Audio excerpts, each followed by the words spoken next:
السلام علیکم ورحمۃ اللہ. لا حول ولا قوة الا باللہ. حسبنا اللہ ونعم الوکیل. یا حی یا قیوم برحمتک استغیث. لا الہ الا انت سبحانک انی کنت من الظالمین. ربنا آتنا من لدنک رحمة وهیئ لنا من امرنا رشدا. اللهم صل على محمد وعلى آل محمد وأصحاب محمد وأزواج محمد وأمة محمد أجمعين إلى يوم الدين آمين. الحمد لله رب العالمين والصلاة والسلام على سيد الأنبياء والمرسلين وعلى آله وأصحابه أجمعين إلى يوم الدين. الحمد للہ آج 10 دسمبر 2023 کو سنڈے کے دن ہمارا یہ پبلک سیشن نمبر 124 ہوگا انشاءاللہ تعالی. آپ کے یہ ریئل ٹائم سوالات پرچیوں کی شکل میں میرے پاس آ چکے ہیں. انشاءاللہ انہیں ہم بعد میں ڈسکس کریں گے. پہلے کرنٹ افیئر کے طور پر ایک ایشو میں نے ڈسکس کرنا ہے. آج سے تقریباً 10 دن پہلے ڈاکٹر اسرار احمد رحمہ اللہ تعالی کی جو تنظیم ہے تنظیم اسلامی، ان کے آفیشیل پیج سے ایک ویڈیو اپلوڈ ہوئی جس میں جو ان کے اس وقت کے موجودہ امیر ہیں شجاع الدین شیخ صاحب حفظہ اللہ تعالی، ان سے ایک کوشچن پوچھا گیا اور اس کے جواب میں انہوں نے کچھ فرمایا جو ڈائریکٹلی میرے سے ریلیٹڈ تھا، کیونکہ اسی پلیٹ فارم سے متعلق اسپیسیفکلی میرا نام لے کے کوشچن پوچھا گیا. ویسے تو ان کے آفیشیل چینل جو تنظیم اسلامی کا ہے اس کو آپ وزٹ کریں تو اس سے پہلے بھی اور اس کے بعد والی بھی ویڈیوز ان کی ویورشپ سینکڑوں میں ہے. چند ایک ایسی ہیں ویڈیوز جو ہزاروں میں گئی ہیں، لیکن یہ والی جو ویڈیو ہے یہ آلموسٹ 1.25 لاکھ کراس کر گئی ہے. تو چونکہ مجھ سے ریلیٹڈ تھی اس لیے میں اپنا حق سمجھتا ہوں کہ اس پر اپنی طرف سے بھی کوئی کامنٹس کروں جو میرے بارے میں انہوں نے کامنٹس کیے. وہ ویڈیو آپ ان کے آفیشیل پیج سے جا کے دیکھ سکتے ہیں، اس میں کافی ساری باتیں انہوں نے کی ہیں. کچھ چیزوں کے جواب تو انہوں نے بڑے اچھے طریقے سے دے دیے. مثلاً مجھ سے متعلق یہ پوچھا گیا کہ انجینئر صاحب اپنے آپ کو ڈاکٹر اسرار صاحب کا اسٹوڈنٹ کہتے ہیں، تو اس کو بڑا اچھا انہوں نے کلیریفائی کیا کہ وہ اسٹوڈنٹ ان معنوں میں نہیں کہتے کہ باقاعدہ کوئی ان کے سامنے بیٹھ کے انہوں نے کوئی علم حاصل کیا ہوا ہے. اس اعتبار سے تو ڈاکٹر اسرار صاحب رحمہ اللہ کو علماء بھی جاہلی تصور کرتے ہیں کیونکہ ان کے پاس تو کسی مدرسے کی ڈگری نہیں ہے. تو ظاہر ہے اس قسم کا رسک وہ لوگ تو نہیں لے سکتے کہ اس قسم کی کوئی بات کریں.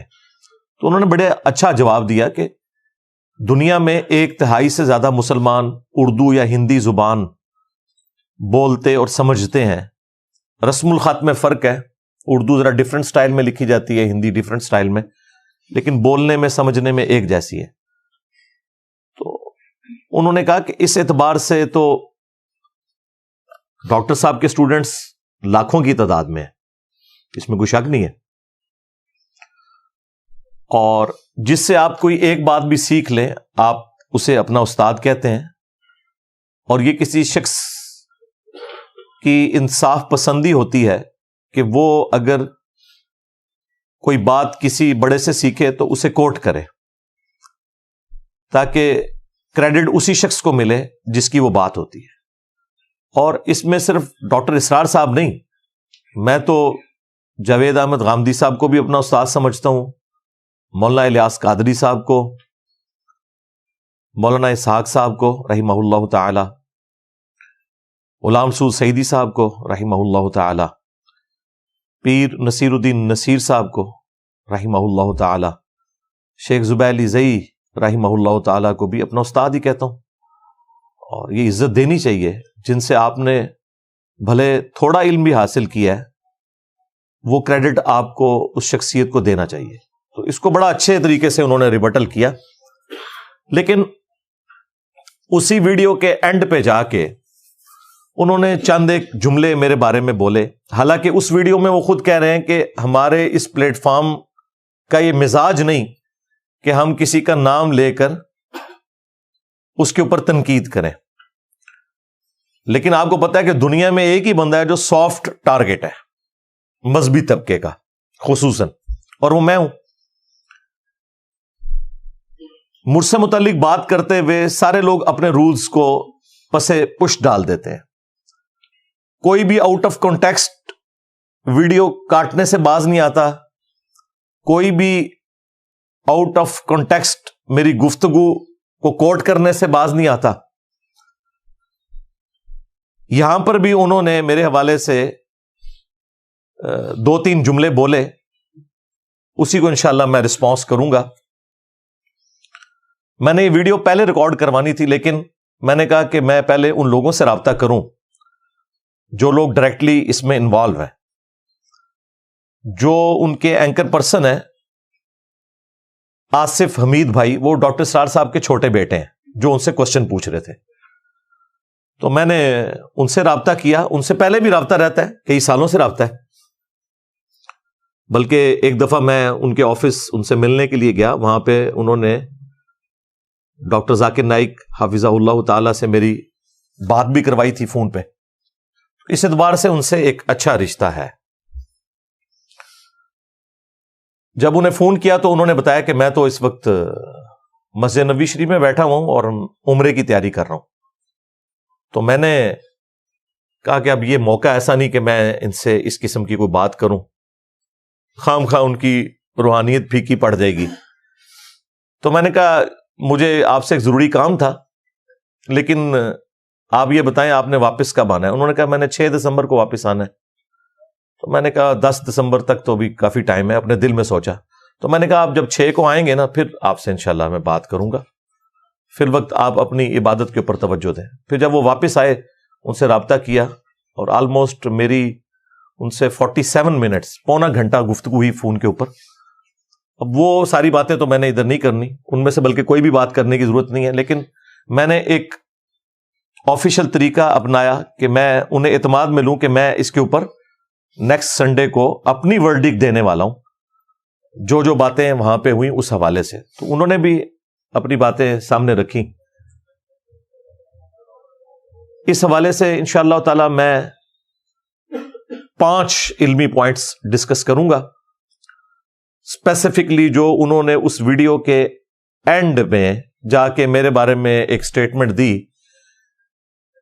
اسپیسیفکلی کہ اگر آپ ڈاکٹر اسرار صاحب سے محبت کا دم بھرتے ہیں تو ان کے اس مشن میں ان کا ساتھ دیں، خدمت قرآن کے حوالے سے اور اقامت دین کے حوالے سے.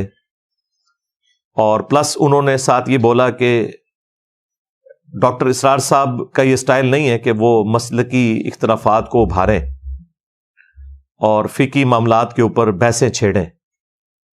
یہاں تک بھی بات ہوتی تو میں ہضم کر لیتا. اس کے بعد انہوں نے ایک بڑا سخت جملہ بولا کہ بازاری انداز کے اندر دوسروں کے بزرگوں سے متعلق گفتگو کرنا. البتہ سننے والوں کو دیکھ لینا چاہیے کہ ڈاکٹر اسرار صاحب کی پوری زندگی کس کام میں لگی. کیا معاذ اللہ وہ اسلاف پر بحثیں کرنے میں لگی؟ کیا وہ مسلکی اختلاف پر بحثوں کو چھیڑنے میں لگی؟ کیا وہ افراد اور شخصیات کے اوپر بازاری قسم کے انداز سے کلام کرنا؟ استغفر اللہ، قطعاً نہیں. کیا وہ افراد اور شخصیات کے اوپر بازاری قسم کے انداز سے کلام کرنا؟ استغفر اللہ، قطعاً نہیں. یہ جملہ ایسا ہے جس نے مجھے مجبور کیا کہ میں تنظیم اسلامی، ان کے امیر صاحب اور ان سے محبت کرنے والوں کو تصویر کا دوسرا رخ دکھاؤں کہ تنظیم اسلامی نے جس فرقہ دیوبندیہ کی کوک سے جنم لیا ہے، اس فرقہ دیوبندیہ کی اپنی اخلاقیات کیا ہیں، ان کے بزرگوں کی اخلاقیات کیا ہیں. ان لوگوں کے بارے میں تو آپ ایک جملہ بولنے کے لیے تیار نہ ہو اور اللہ کے فضل سے مجھے سمجھانے کے لیے پوری دنیا میدان عمل میں اتری ہے. بڑی اچھی بات ہے. آپ لوگ مجھے سمجھاتے ہیں تو پھر میں آپ کو کہتا ہوں کہ رکو ذرا، صبر کرو، ہمارا مقدمہ بھی سن لو. تو یہ اگر آپ لوگ مجھے فل ٹاس نہ دیں تو مجھے تو کبھی موقع نہ ملے.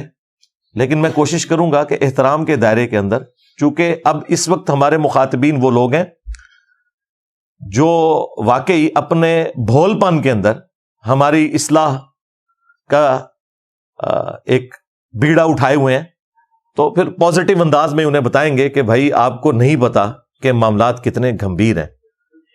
ایون ڈاکٹر اسرار صاحب رحمہ اللہ تعالی خود اپنے بارے میں کہتے تھے کہ میں اختلافی موضوعات کے اندر امی ہوں، میں حدیث کے نالج کے اعتبار سے امی ہوں، میں نے اپنی ساری زندگی قرآن کے اوپر لگائی ہے. تو ظاہر ہے جس تنظیم کے بانی کا اپنے بارے میں یہ دعویٰ ہے کہ میں اس طرح کی فیلڈز میں امی ہوں، تو اس تنظیم کے جو اراکین ہیں ان کا اپنا لیول کیا ہوگا وہ آپ خود سمجھ سکتے ہیں. لیکن چونکہ اب میرے حوالے سے انہوں نے ایک سٹیٹمنٹ پاس کی ہے تو میں اسے انشاءاللہ 5 علمی پوائنٹس کے اندر ڈسکس کروں گا ایک انٹلیکچوئل ترتیب کے ساتھ، کیونکہ آپ کو پتا ہے میں تو معاملات کی انجینئرنگ کرتا ہوں اور ایک ایک چیز میں آپ کے سامنے انشاءاللہ لا کے رکھوں گا. لیکن تفصیل میں جانے سے پہلے ایک دفعہ دروشی پڑھ لیں. اللہم صلی علی محمد وعلی آل محمد واصحاب محمد وازواج محمد وامت محمد اجمعین الی یوم الدین آمین. ہاں جی، 5 علمی پوائنٹس جو میں نے ڈسکس کرنے تھے، ان میں سے علمی پوائنٹ نمبر 1 وہ کہتے ہیں کہ جی انجینئر صاحب مسلکی اختلافات کے اوپر بحثیں چھیڑنے کی بجائے اقامت دین کے اوپر اور قرآن کی خدمت کے اوپر کام کریں. اب انہیں کون بتائے کہ اللہ کے فضل سے آپ کے سینکڑوں سال کے بزرگوں نے جو توحید کے اعتبار سے کرپشن کی تھی اور ان کے مخالفین آٹے میں نمک کے برابر لوگ توحید کی بات امت تک نہیں پہنچا سکے، جس کا اینڈ رزلٹ سب کانٹیننٹ میں قبر پرستی کی شکل میں سامنے آیا. اللہ کا شکر ہے کہ ہمارے اس پلیٹ فارم سے 15 سال کے اندر کافی حد تک اس گندگی کا صفایا ہو چکا ہے الحمدللہ. تو یہ تو ہے ہماری قرآن کی خدمت اور توحید کی خدمت. قرآن کی تفسیر میں نے 344 لیکچرز میں ریکارڈ کروائی ہے 9 سالوں کے اندر. آپ پرانے بزرگوں کی تفسیر بھی اٹھا کے پڑھ لیں، نئے بزرگوں کی تفسیر بھی اٹھا کے پڑھ لیں، اور اس کے بعد ہمارے وہ 344 لیکچر سنیں تو آپ کو اندازہ ہوگا کہ کئی ایک چیزیں جو ان بزرگوں نے بھی ڈسکس نہیں کی تھیں، جو آج کے دور کے مسائل تھے عقائد کے اعتبار سے، میں نے الحمدللہ تفصیل کے ساتھ انہیں بیان کیا ہے. اور دوبارہ سے قرآن کلاسز کی ریکارڈنگ بھی 168 تک پہنچ چکی ہے. اختلافی موضوعات کے اعتبار سے 200 سے زیادہ لیکچرز ہیں، اور ایک کنویں کا مینڈک بن کے نہیں بلکہ میں نے سنی شیعہ کنفلکٹ سے بھی بلند ہو کے جو حق بات تھی اہل سنت کی اسے ایکسیپٹ کیا ہے، جو اہل تشیع کی تھی اسے ایکسیپٹ کیا. پھر اہل سنت کے اندر جتنے فرقے تھے، حنفی، شافعی، مالکی، حنبلی، اور آج کے دور میں بریلوی، دیوبندی، اہل حدیث، ان کے اندر جو جو خامیاں تھی وہ ہائی لائٹ کی ہیں اور جو جو خوبیاں تھی وہ بھی بتائی ہیں. یہ سب کچھ کر کے بھی تکفیر کسی کی نہیں کی. سب کو مسلمان سمجھتا ہوں، سب کے پیچھے نمازیں پڑھتا ہوں، الگ سے کوئی مسجد نہیں بنائی، کوئی چندہ بک نہیں بنائی، انہی کو چندے دیتے ہیں، انہی کے پیچھے نمازیں پڑھتے ہیں اللہ کے فضل سے. یہ ہے خدمت. اقامت دین کی بات کرتے ہیں تو اقامت دین کا مطلب اگر ایک چھوٹے سے فرقہ دیوبندیہ کے اندر کام کرنا ہے تو یہ آپ کی بھول ہے. یاد رکھیے گا، جب تک قریش مکہ نے اسلام قبول نہیں کیا نا، اسلام عرب کی باؤنڈری سے باہر نہیں نکل سکا. بالکل اس طریقے پہ جب تک بریلوی فرقہ آپ کی بات نہیں سنتا یا آپ ان کے اصول اور مبادی کے اوپر انہیں بات سمجھانے میں کامیاب نہیں ہوتے، دیوبندی اور اہل حدیث پوری دنیا کے اندر جتنا مرضی ادھم مچا لیں، جتنی مرضی اقامت دین کی کوششیں کر لیں، آپ کی کوششیں زیرو سے ملٹیپلائی ہوں گی، جو پریکٹیکلی ہمیں نظر بھی آ رہی ہیں، کیونکہ آپ نے سب سے بڑے فرقے کو نیگلیکٹ کیا ہوا ہے. ان کے بغیر تو یہاں کچھ نہیں ہو سکتا. اور ہمارے اس پلیٹ فارم کی برکت سے الحمدللہ سب سے زیادہ حق اسی فرقے نے قبول کیا ہے جن کو آپ نے نیگلیکٹ کیا ہوا تھا. تو ایک چھوٹے سے فرقے سے اٹھنے والی تنظیم یہ سمجھتی ہے کہ ہم خلافت کے اوپر یا اقامت دین کے اوپر کام کر رہے ہیں، اور حالت یہ ہے کہ امت کی اکثریت قبروں سے مانگ رہی ہے. امت کی اکثریت اس طریقے پہ نماز پڑھ رہی ہے جو بخاری مسلم میں لکھا ہی نہیں ہوا. تو اقامت دین تو یہاں سے سٹارٹ ہوگی نا کہ قرآن کی توحید بیان ہو، اور توحید کے بعد جو سب سے اہم چیز ہے نماز، اس کا طریقہ صحیح بخاری اور صحیح مسلم سے سیکھے. تو اللہ کے فضل سے ہمارے پلیٹ فارم سے یہ والا کام ہو رہا ہے. اور جو سب سے بڑی بدعت اس امت کی، جسے سب نیگلیکٹ کرتے رہے، جتنی خلافت والی تنظیمیں ہیں، جتنا دین کے اوپر کام کرنے والی جماعتیں ہیں، فرقہ واریت کو پروموٹ انہوں نے ضرور کیا، فرقہ واریت کے خلاف علم بلند نہیں کیا. سب سے بڑی بدعت اس امت کی فرقہ واریت ہے.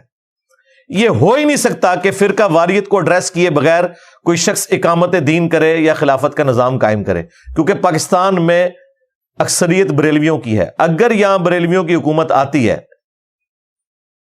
تو میرے بھائی خلافت کے اوپر کام کرنے والی تنظیمیں ان کے نزدیک واجب القتل ہیں، کیونکہ وہ انہیں دیوبندیوں کو اور اہل حدیث کو گستاخ رسول سمجھتے ہیں. اقامت دین پھر سٹارٹ ہی آپ سے ہوگا. ہاں، یہ ذہن میں رکھیے گا. آپ کے بزرگوں کی قبریں بھی ملیا میٹ کریں گے اور اپنا ہر نانگا بابا ڈھونڈ ڈھونڈ کے اس کے مزار بنائیں گے وہ. تو گراس روٹ لیول سے آپ نے چینج لے کے آنی ہے. لوگوں کو اس توحید سے آشنا کرنا ہے جو اللہ کے محبوب صلی اللہ علیہ وآلہ وسلم کی تعلیمات میں قرآن و سنت کے ذریعے ہم تک پہنچی ہیں. اگر آپ یہ نہیں کر سک رہے اور آپ درس قرآن کرنے کو اور اس میں بھی جو فرقوں کے اختلافات ہیں انہیں ایڈریس کیے بغیر درس قرآن کرنے کو امت کی خدمت سمجھتے ہیں، تو ایک خاص چھوٹے سے طبقے کے لیے تو امت کی خدمت ہو سکتی ہے یہ کہ جو آلریڈی ان باتوں سے ایگری کرتے ہیں. پوری امت کی خدمت اس میں کوئی نہیں ہوگی. تو اللہ کے فضل سے اقامت دین کے حوالے سے، خدمت قرآن کے حوالے سے، اور بالخصوص امت کی سب سے بڑی بدعت یعنی فرقہ واریت، اس کے خلاف اگر علم کسی نے بلند کیا ہے تو وہ الحمدللہ اس پلیٹ فارم سے بلند ہو رہا ہے. باقی تبلیغی جماعت ظاہر ہے دیوبندیوں کی جماعت ہے، دعوت اسلامی ظاہر ہے بریلویوں کی جماعت ہے، جماعت الدعوہ ظاہر ہے اہل حدیث کی جماعت ہے. تنظیم اسلامی اور جماعت اسلامی مینلی فرقہ دیوبندیہ کی کوک سے انہوں نے جنم لیا ہے. اسی لیے آپ کو بریلوی علماء ان کے پلیٹ فارم کے اوپر نظر نہیں آئیں گے. ایک دو بار غلطی کر کے مفتی منیر صاحب چلے گئے تھے، اب ذرا ان کو لا کے ممبر پہ بھی آپ بٹھائیں، کبھی بھی نہیں آئیں گے وہ. اسی لیے آپ کو ان کے سٹیجز کے اوپر یا دیوبندی نظر آئیں گے یا چاند ایک ماڈریٹ قسم کے اہل حدیث، ورنہ اہل حدیث بھی ان کو مسلمان بھی کو نہیں سمجھتے. وہ تو وحدت الوجود کی سے ڈاکٹر اسرار کو تو مشرک سمجھتے ہیں. میں نے اللہ کے فضل سے ڈاکٹر اسرار صاحب کا دفاع کیا تھا الحمدللہ. صرف دیوبندی فرقہ پیچھے بچتا ہے، اور اس میں بھی جو سخت قسم کے دیوبندی ہیں وہ بھی ان کو ایکسپٹ نہیں کرتے. تو ایک چھوٹے سے فرقہ دیوبندیہ کا بھی چھوٹا سا حصہ، اس کی ریپرزینٹیٹو جماعت یہ کیسے کہہ سکتی ہے کہ ہم خلافت کے اوپر کام کر رہے ہیں؟ آپ یہ کہ خلافت دیوبندیہ کے اوپر کام کر رہے ہیں. سیدھی سی بات ہے، اس میں کوئی ڈھکی چھپی بات نہیں ہے. لیکن یہ حقائق ہے، اس کو بیان کرنے کے لیے جرأت چاہیے اور سننے کے لیے بھی جرأت چاہیے. تو اللہ کا شکر ہے یہ جو امیر تنظیم نے مشورہ دیا الحمدللہ آلریڈی میں اسی کے اوپر گامزن ہوں. رہا یہ مسئلہ کہ میں اپنے استادوں سے اختلاف کرتا ہوں، مولانا مودودی رحمہ اللہ، مولانا اسحاق صاحب رحمہ اللہ یا ڈاکٹر اسرار صاحب رحمہ اللہ، تو میں علمی دلائل کی روشنی میں، قرآن و سنت کی روشنی میں اختلاف کر رہا ہوتا ہوں، اور اس میں حتی الامکان کوشش کرتا ہوں کہ ہیومن ڈگنیٹی ان کی وائلیٹ نہ ہو، ایٹ لیسٹ ان بزرگوں کے بارے میں.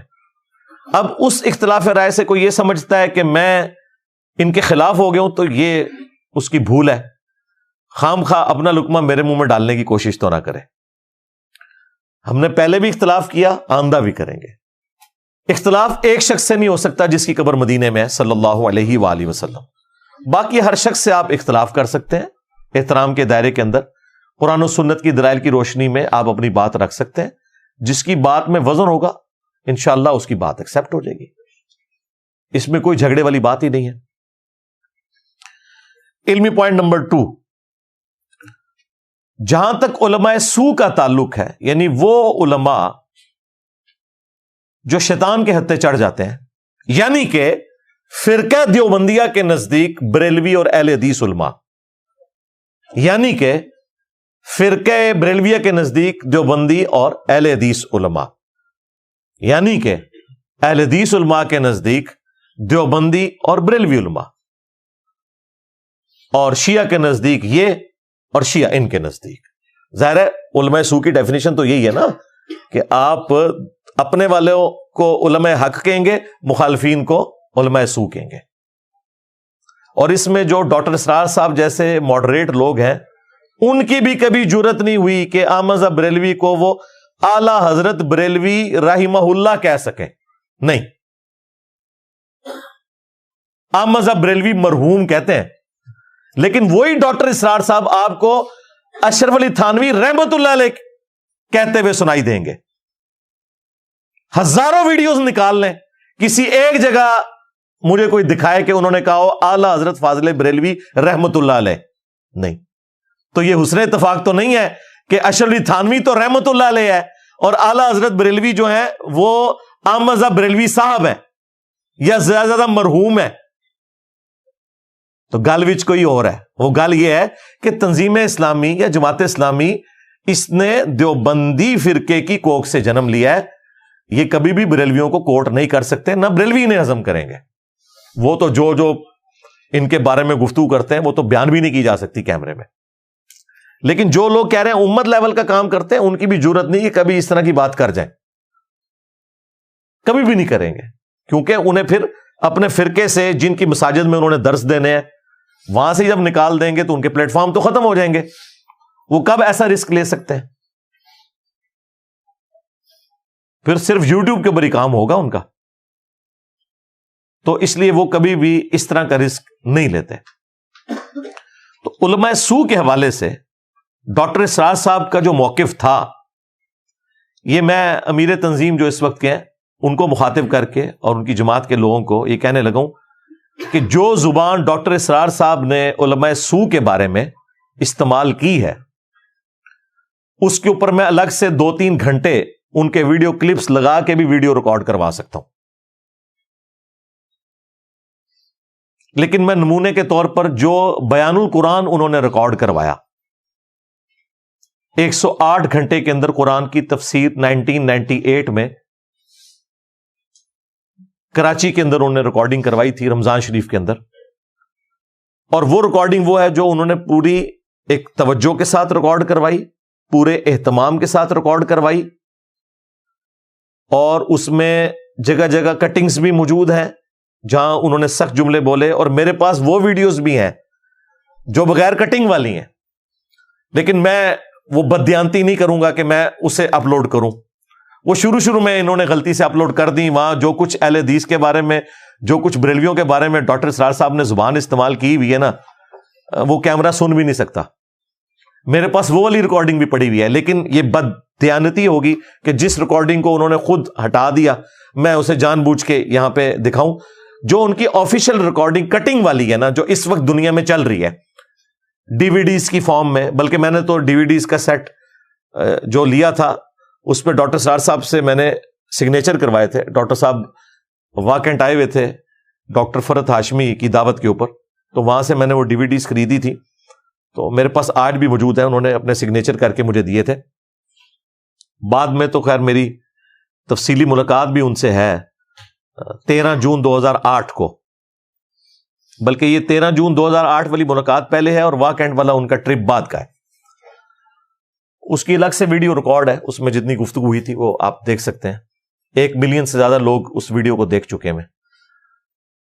تو جو اس وقت اسٹیبلشڈ بیان القرآن موجود ہے، اس کے اندر ڈاکٹر اسرار صاحب نے جو جملے علماء سو کے بارے میں بولے ہیں میں وہ آپ کو نہ صرف کوٹ کروں گا بلکہ اس کے ویڈیو کلپس بھی بیچ میں ڈالوں گا. کوئی یہ بھی کہہ سکتا ہے کہ انجینئر صاحب اپنی طرف سے ڈاکٹر اسرار صاحب کے بارے میں بات کر رہے ہیں. بعض بیچارے جو نوخیز لڑکے نئے نئے تنظیم کے ساتھ جڑتے ہیں تو وہ سمجھتے ہیں کہ ہم ڈاکٹر صاحب کے اوپر جھوٹ باندھ رہے ہیں. تو ان کی تسلی کے لیے بھائی آپ کو ڈاکٹر صاحب سے اٹیچ ہوئے کتنا عرصہ ہوا ہے, اور مجھے ویڈیوز ان کی دیکھتے ہوئے 15 سال سے زیادہ ہو چکا ہے. مجھے تو بیان القرآن میں جہاں جہاں انہوں نے قرآن حکیم کی تلاوت کے دوران غلطیاں کی ہیں وہ جگہ بھی پتہ ہے, لیکن میں نے کبھی کو کلپ اس کا کاٹ کے اپلوڈ نہیں کیا. غلطی لگ سکتی ہے, چھوڑ دیں. ابھی دیوبندیوں کے منہ کے اوپر اتنی بڑی کالک ملی گئی ہے. فلسطین کانفرنس کے اندر پلانٹ ارتھ پہ جو دیوبند کے سب سے بڑے مفتی ہیں, جن کو یہ مفتی اعظم پاکستان بھی کہتے ہیں, شیخ الاسلام کہتے ہیں, مفتی تقی عثمانی صاحب حافظہ اللہ تعالی. اور یہ میں ان کے اوپر ٹونٹ نہیں کر رہا, بشری تقاضا کسی سے بھی ہو سکتا ہے.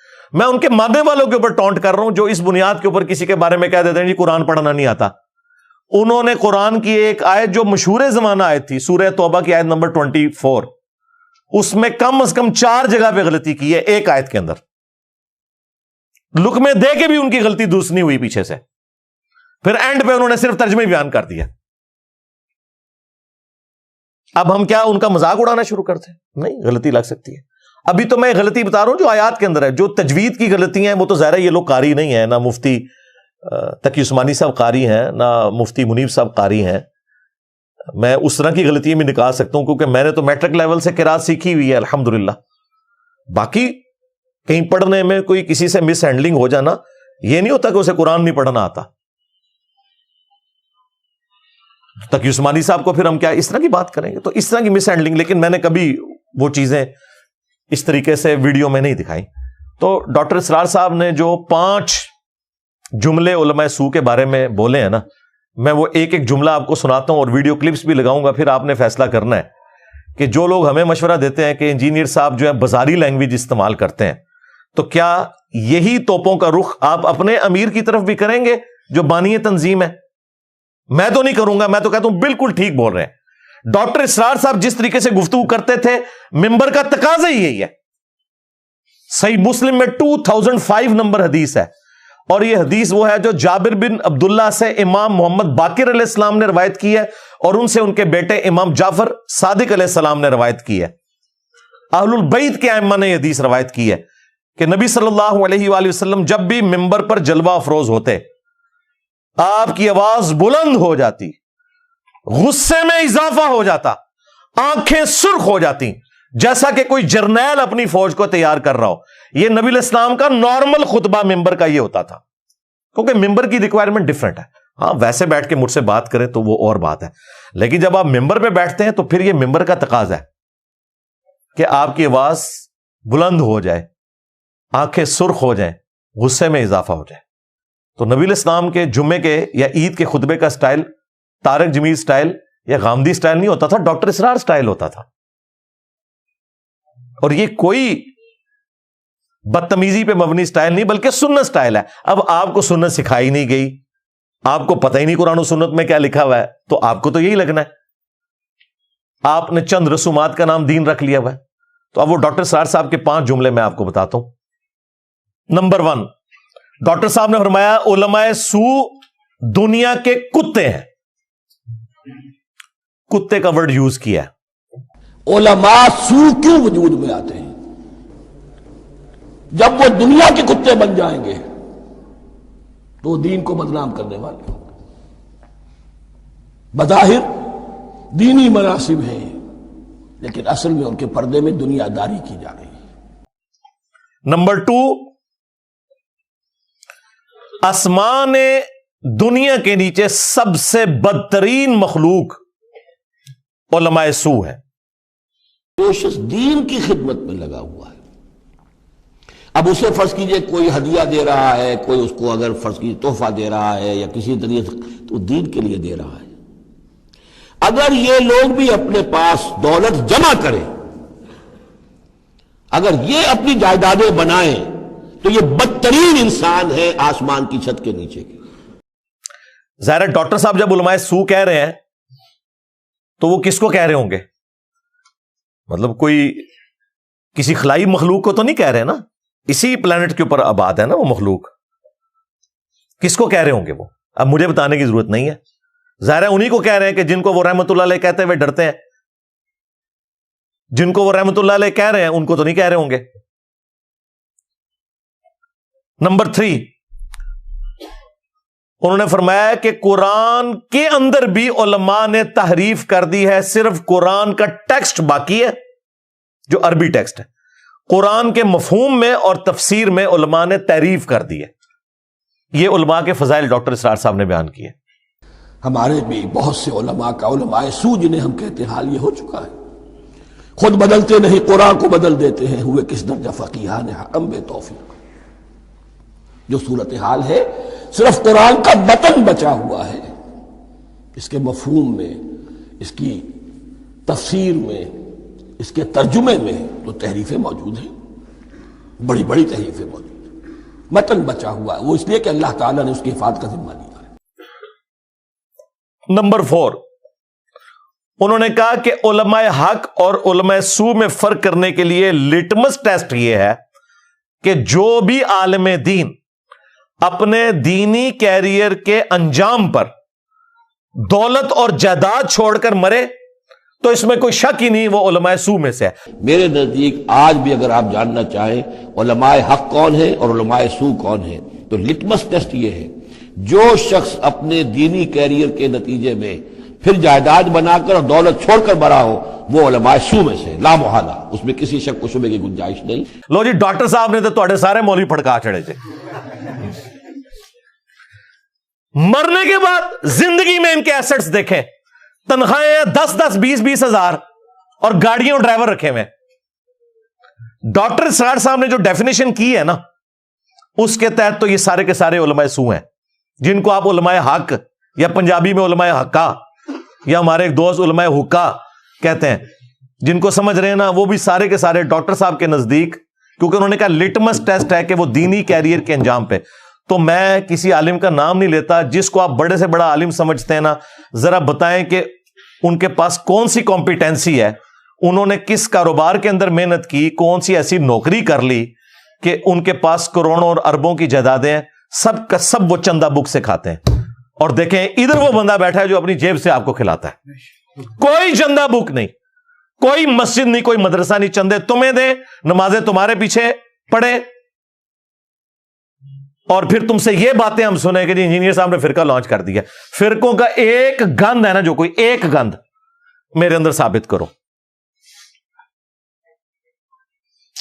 اور 5ویں نمبر پہ ڈاکٹر صاحب نے فرمایا کہ آج کی جو نوجوان نسل ہے یہ دین سے متنفر صرف اس وجہ سے ہے کہ انہوں نے علماء کا کردار دیکھ لیا ہے, اور وہ یہ سوچتے ہیں کہ وہ علماء جو قرآن و سنت پیے ہوئے ہیں, یہ جملہ ہے ان کا کہ یہ تو قرآن و سنت پیے ہوئے ہیں اور یہ بھی دنیا کے کتے بنے ہوئے ہیں اور آپس میں اسی طریقے سے لڑتے پھرتے ہیں جس طرح دنیا دار لوگ.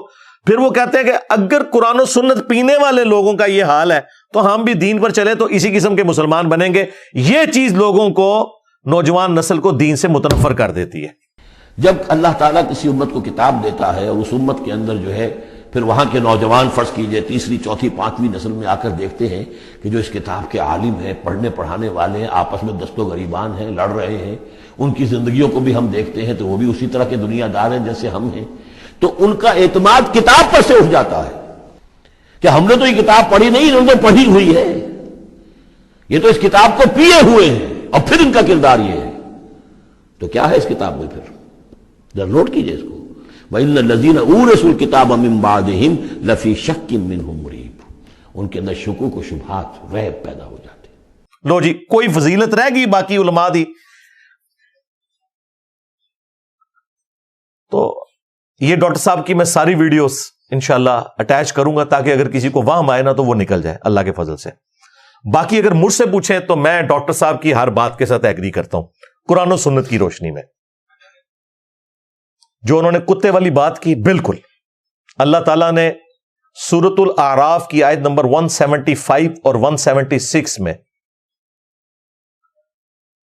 بلعام بن بعورہ المستدرک للحاکم میں حدیث موجود ہے, ابن مسعود رضی اللہ تعالیٰ عنہ کا قول, یہ ایک یہودی عالم تھا بلعام بن باعورہ. بلعام بن باعورہ بھی بولا جاتا ہے, بلعام بن باعورہ بھی, یہ دونوں پروننسیشنز چل رہی ہیں.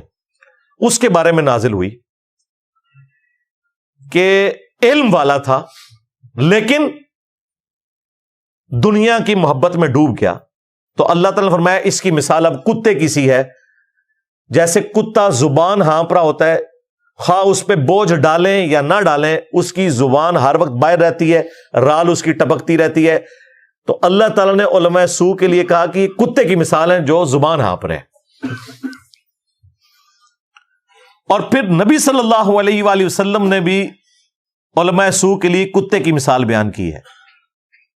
علماء سو سے مراد ڈاکٹر صاحب نے جو ڈیفینیشن کی ہے نا, تو شاید ڈاکٹر صاحب ہی بچتے ہیں. میں وہ ویڈیوز لگا دیے اسی لیے تاکہ آپ کو سمجھ آ جائے. تو یہ علماء سو کے ساتھ جو سو ہے نا, یہ برکت کے لیے لگا ہوا ہے, صرف علماء ہی سمجھیں اس کو, تھوڑے کو بہت سمجھیں. تو سنن نبی داؤد میں حدیث ہے, نبی علیہ السلام نے فرمایا میری امت کے 72 فرقے جہنم میں جائیں گے, صرف ایک گروہ جو ہے نا وہ حق پہ ہوگا, الجماع, جو امت کی مین سٹریم ہے. اور میری امت میں فرقوں میں ایسی ایسی بدعتیں پیدا ہوں گی گویا کہ باولا کتا اگر کسی کو کاٹ جائے تو اس کے ایک ایک ریشے میں اس کا زہر پہنچ جاتا ہے نا, اس طرح میری امت کے فرقوں میں ایسے فرقے بھی ہوں گے ان کے ایک ایک ریشے میں وہ زہر پہنچ جائے گا. تو وہ کون سا باولا کتا ہے جو کسی فرقے والوں کو کاٹ جائے تو وہ زہر اس کے اندر انڈیل دیتا ہے؟ ظاہر ہے یہ کوئی کرکٹ کا پلیئر تو نہیں کر سکتا, کوئی ہاکی کا پلیئر نہیں کر سکتا. یہ کتا وہ ہوگا کہ جو آپ کو جمعے والے دن رسول اللہ کے ممبر کے اوپر نظر آتا ہے اور اس ممبر پہ بیٹھ کے آپ کو جھوٹی قصہ کہانیاں اور شرک پہ مبنی واقعات سناتا ہے, قرآن و سنت کے خلاف تعلیمات دیتا ہے, حتیٰ کہ یہاں تک کہتا ہے کہ قرآن و حدیث ڈائریکٹ نہ پڑھنا گمراہ ہو جاؤ گے. یہ بات کوئی یہودی کرے تو ہم اس کی زبان کھینچنے کے لیے بھی اٹھ کھڑے ہوں, لیکن اس مفتی سے ہم جمعے کے ممبر پہ جب یہ بات سنتے ہیں قرآن و حدیث ڈائریکٹ نہ پڑھنا گمراہ ہو جاؤ گے, ہم کہتے ہیں مفتی صاحب نے فرما دیا.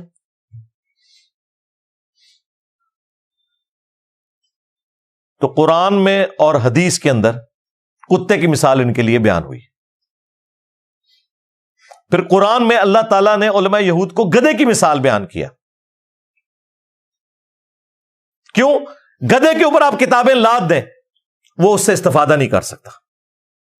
ان کے شوکیسوں میں بھی قرآن بخاری مسلم پڑھے ہوئے ہیں, گویا کہ لدی ہوئی ہیں کتابیں, یہ ان کو کھول کے ان سے استفادہ نہیں کرتے, الٹا آپ کو کہتے ہیں قرآن حدیث ڈائریکٹ نہ پڑھنا گمراہ ہو جاؤ گے.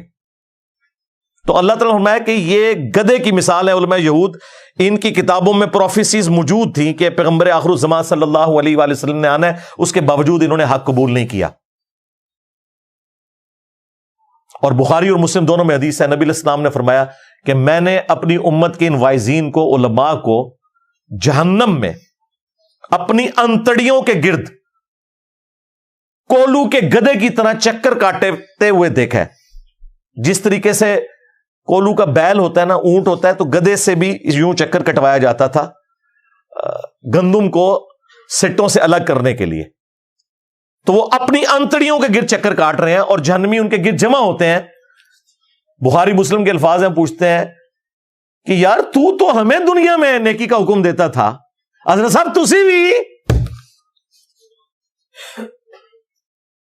تو وہ کہے گا کہ افسوس, میں تمہیں نیکی کا حکم دیتا تھا, برائی سے روکتا تھا, لیکن خود وہی کام کرتا تھا جو تم لوگ کر رہے ہو, کیونکہ وہ بھی جنت میں پہنچے ہوئے نا. کئی استاد جنت میں بھی پہنچ چکے ہوں اس کی باتیں سن کے. اس لیے کہتے ہیں جی مولوی جو کہتا ہے نا اس کے مطابق چلنا چاہیے, اگر وہ قرآن و سنت کے مطابق کہہ رہا ہے, اور جو کرتا ہے اس کے مطابق بالکل نہیں چلنا چاہیے, کیونکہ وہی مرضی ہوتی ہے لمبا پا لینا, پھر اپنی باری آ جائے تو. وہ پنجابی میں جو محاورہ بولا جاتا ہے. بہرحال اب مجھے بتائیں, وہ علماء جو ممبروں پہ آپ کو کہہ رہے ہیں کہ قرآن و حدیث ڈائریکٹ نہ پڑھنا گمراہ ہو جاؤ گے, کیا یہ اسلام کے غدار نہیں ہے؟ ان فرقہ باز اور اسلام کے دشمن علماء کو ننگا کرنا کیا یہ اس وقت کی سب سے بڑی ضرورت نہیں ہے؟ یہ کام کسی نے نہیں کرنا, یہ وہ کام ہے جو اس پلیٹ فارم کی لیگیسی ہے. جس کام کو کوئی بڑے سے بڑا عالم بھی ہاتھ نہیں ڈال سکا، کیونکہ اس کے ساتھ جان کا خطرہ جڑا ہوا ہے، اس کے ساتھ فیم کا خطرہ جڑا ہوا ہے۔ دیکھیں پرانے جتنے بزرگ باب علماء آتے تھے نا، کسی فرقے کی کوکھ سے جنم لیتے تھے اور عروج پہ پہنچتے تھے۔ خواہ وہ طارق جمیل صاحب ہوں، فرقہ دیوبندیہ سے نکلے ہیں، تبلیغی جماعت کا پلیٹ فارم تھا۔ الیاس قادری صاحب ہوں، فرقہ بریلویہ سے نکلے۔ آج تک ایسا نہیں ہوا تھا کہ ایک بندہ اکیلا اٹھے، سارے فرقوں کو للکارے اور علم کی بنیاد کے اوپر انہیں الٹ کے رکھتے۔ یہ اللہ تعالیٰ کی غیبی مدد ہے، الحمدللہ۔ یہ اس وقت کی ضرورت ہے، فرقہ واریت کے خلاف جہاد کرنا۔ اور جو بندہ جہاد کر رہا ہے، آپ خود کر نہ سکیں، اس کے بارے میں کہ یہ بازاری زبان استعمال کرتا ہے اور یہ کرتا ہے وہ کرتا ہے، تو وہ میں نے آپ کو ڈاکٹر سرار صاحب کی بھی زبان بتا دی۔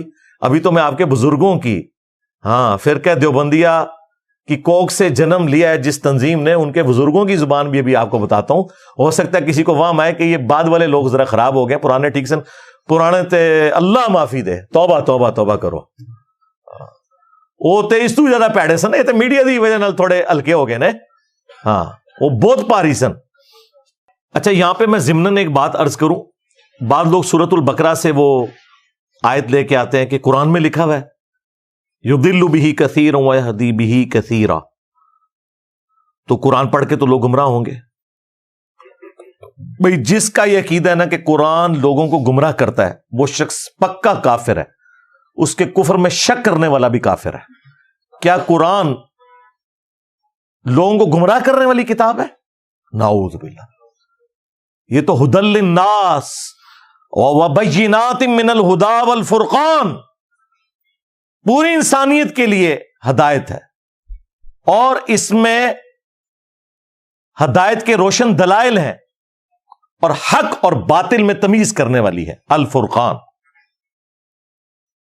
ایون صحیح بخاری میں رسول اللہ کے لیے آیا صلی اللہ علیہ وآلہ وسلم، محمد فرق بین الناس، محمد لوگوں میں حق اور باطل میں فرق ہے۔ وہ تو اللہ تعالیٰ نے ایک ٹونٹ کے طور پر بات کی ہے کہ جو لوگ کہتے تھے کہ یہ کتاب اللہ کی طرف سے ہے، لوگ ہمیں مشورے دیتے ہیں، انجینئر صاحب اتنے پڑھے لکھے ہیں، آپ پنجابی کے لفظ کیوں بولتے ہیں؟ اللہ تعالیٰ کو بھی لوگ اسی قسم کے مشورے اس زمانے میں کہتے تھے کہ اللہ اتنی بڑی ہستی، پھر قرآن میں یہ مثال کیوں آئی مکھی کی؟ سورہ حج میں اللہ تعالیٰ نے مکھی کی مثال دی، سورۃ العنکبوت میں مکڑی کی مثال دی۔ وہ کہتے ہیں اللہ اتنی بڑی ہستی ہے تو چھوٹی چھوٹی مثالیں کیوں دیتا ہے؟ تو اللہ تعالیٰ نے اس کا جواب دیا کہ اللہ تعالیٰ اس بات سے حیا محسوس نہیں کرتا کہ وہ مچھر کی مثال دے یا اس سے بھی زیادہ کوئی حقیر چیز کی۔ کیوں؟ اللہ کا مقصد تو بات کو سمجھانا ہے، اور جو لوگ بات ماننے والے ہیں اللہ تعالیٰ نے فرمایا کہ وہ جانتے ہیں کہ یہ حق ہے ان کے رب کی طرف سے، اور جو بات نہیں ماننے والے، ٹیڑھ پن تلاش کرنے والے لوگ ہیں، وہ کہتے ہیں اس مثال سے اللہ کو کیا ملا؟ تو اس پہ اللہ تعالیٰ نے فرمایا کہ اللہ تعالیٰ اس مثال کے ذریعے بہت سے لوگوں کو ہدایت دیتا ہے۔ ہدایت کس کو دیتا ہے؟ جو بات کو مان لیں، اور بہت سے لوگوں کو گمراہ کرتا ہے، یعنی جو بات نہیں مانتے وہ خود گمراہ ہوتے ہیں، تو اللہ تعالیٰ بھی پھر انہیں گمراہ ہونے دیتا ہے۔ یہ مطلب تھا۔ یہ کہاں سے مطلب نکلا ہے کہ قرآن حدیث ڈائریکٹ نہ پڑھو گمراہ ہو جاؤ گے؟ اگر اسلامی حکومت ہو، خلافت کا نظام ہو، تو ایسے علماء واجب القتل ہیں جو کہتے ہیں کہ قرآن لوگوں کو گمراہ کرتا ہے۔ قرآن نہیں گمراہ کرتا، لوگ قرآن کو نہ مان کے خود گمراہ ہوتے ہیں۔ قرآن میں ہی کہاں لکھا ہوا تھا؟ بس مفتیوں کو، ان فرقہ بازوں کو پتا تھا ہمارے عقیدے قرآن و سنت کے خلاف ہیں، تو ہماری غلطیوں پہ پردہ ڈالنے کا طریقہ یہی ہے کہ یہ بات پبلک میں مشہور کر دو، بس اس لیے سارا یہ ڈرامہ بازی انہوں نے کی۔ علمی پوائنٹ نمبر 3، جو امیر تنظیم تھے انہوں نے سورۃ الانعام کی آیت نمبر 108 میرے متعلق کوٹ کرتے ہوئے مجھے سمجھاتے ہوئے کہا وَلَا تَسُبُّوا الَّذِينَ يَدْعُونَ مِن دُونِ اللَّهِ فَيَسُبُّوا اللَّهَ عَدْوًا بِغَيْرِ عِلْمٍ، لوگوں کے جھوٹے معبودوں کو گالی مت دو ورنہ وہ لا علمی میں تمہارے سچے معبود کو گالیاں دیں گے. اندازہ کریں اس آیت کا میرے سے کیا لینا دینا تھا؟ کیا میں ہندوؤں کے خداؤں کو گالی دیتا ہوں؟ کیا میں نے کرسچنز یا جیوز نے جن لوگوں کے بارے میں غلط عقیدے کلیم کیے ہیں انہیں گالیاں دیتا ہوں؟ نہیں. ان کے بابوں کو ہاتھ ڈالتا ہوں. تو وہ کافروں والی آیت میرے اوپر لگا رہے ہیں. یہ کافروں سے متعلق کہا گیا تھا کہ ان کے جھوٹے معبودوں کو گالی نہیں دینی، یہ تمہارے سچے معبود کو گالی دیں گے. کیا بریلوی دیوبندی اہل حدیث شیعہ کا معبود کوئی اور ہے اور میرا معبود اور ہے؟ ایک ہی ہے. ہاں ان معنوں میں اور ہے کہ جو کوالٹیز وہ اپنے معبود کی یا اپنے بابوں کی کلیم کرتے ہیں وہ قرآن و سنت میں نہیں لکھی ہوئی. اسی کو میں نے عرض کیا ہے کہ مرنے سے پہلے اے مسلمان کر لے اس پہ غور. کتابوں کا خدا اور ہے، بابوں کا خدا اور. خدا ایک ہی ہے، تعلیمات ڈیفرنٹ ہے. تو گویا کوئی اور ہی خدا مانے ہوئے وہ. تو یہ کافروں کے بارے میں ہے کہ ان کے جھوٹے خداؤں کو نہیں. تو یہ فرقہ باز علماء اور ان کے بزرگ آج کافر ہونے کی اناؤنسمنٹ کر دیں، ہم ان کو آڑے ہاتھوں لینا چھوڑ دیں گے. پیار محبت سے علمی اختلاف کریں گے. لیکن تم نام لو ہمارے پیغمبر کا تو بھائی غداروں کے لیے یہ آیت نہیں ہے. وَلَا تَسُبُّوا الَّذِينَ يَدْعُونَ مِن دُونِ اللَّهِ. قرآن کو ذرا سمجھو. غداروں کے لیے حضرت عمر کی تلوار ہے اور میری زبان ہے. عزتیں ویل کی تم نے اللہ اور اس کے رسول کے نام کے اوپر، چندے بٹورے اللہ اور اس کے رسول کے نام کے اوپر عز وجل و صلی اللہ علیہ وآلہ وسلم. سواریاں سوار کی تم نے مکے اور مدینے کی آوازیں لگا کے اور پھینکی جا کے دیوبند شریف، بریلی شریف، اجمیر شریف، بغداد شریف. غدار ہو تم اپنے نبی کے. دیکھو پھر اللہ نے تم سے کیا بدلہ لیا ہے. کتنی بڑی بلا تمہارے اوپر چھوڑ دی ہے. میرے نبی سا ہے ہی کوئی نہیں، تیرے بابے تھے شاہی کوئی نہیں. ہوں سمجھ آئی میں کتنے کہنا وا کہ بابے تھے شاہی کوئی نہیں. ہاں یعنی چشتی رسول اللہ، تھانوی رسول اللہ والے بابے، شاہی کوئی نہیں. تو یہ بہت چھوٹا جملہ ہے. ہونا تو چاہیے تھا کہ پٹو انہوں نے قبراں، لیکن میں نے کبھی نہیں کہا. علمی اختلاف کرتا ہوں. تو یہ آیت بالکل مس کوٹ کی ہے آپ نے. آپ قرآن و سنت کا علم حاصل کریں، آپ کو پتا چلے کہ یہ آیت غداروں سے متعلق نہیں ہے، یہ کافروں سے متعلق ہے. غداروں سے متعلق یہ ہے کہ انہیں کوئی رائٹ نہیں پہنچتا کہ وہ اسلام کا نام لے کے اسلام کی پیٹھ میں چھرا گھونپے. انہیں آڑے ہاتھوں لیا جائے گا. ہاں. پھر انہوں نے دوسری آیت کوٹ کی سورہ النحل کی، ادعو الی سبیل ربک بالحکمہ والموعظۃ الحسنہ وجادلہم باللتی ہی احسن. بلاؤ اپنے رب کی طرف حکمت کے ساتھ اور اچھے واز کے ساتھ، اور مجادلہ کرو احسن طریقے سے. تو مجھے سمجھا رہے تھے کہ آپ مجادلہ احسن طریقے سے کریں. یہ بالکل اس طریقے سے ہے کہ ایک بندہ جس نے پوری زندگی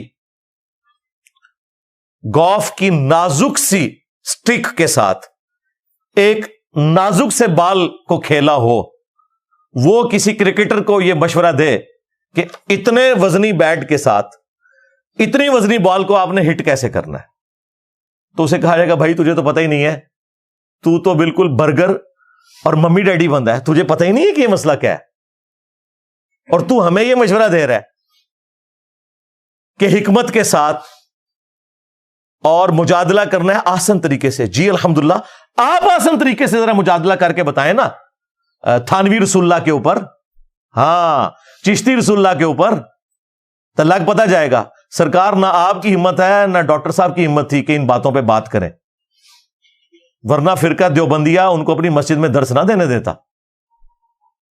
جو کام آپ کر نہیں سکتے تو اللہ کے بندوں مجھے کیوں مشورہ دے رہے ہو؟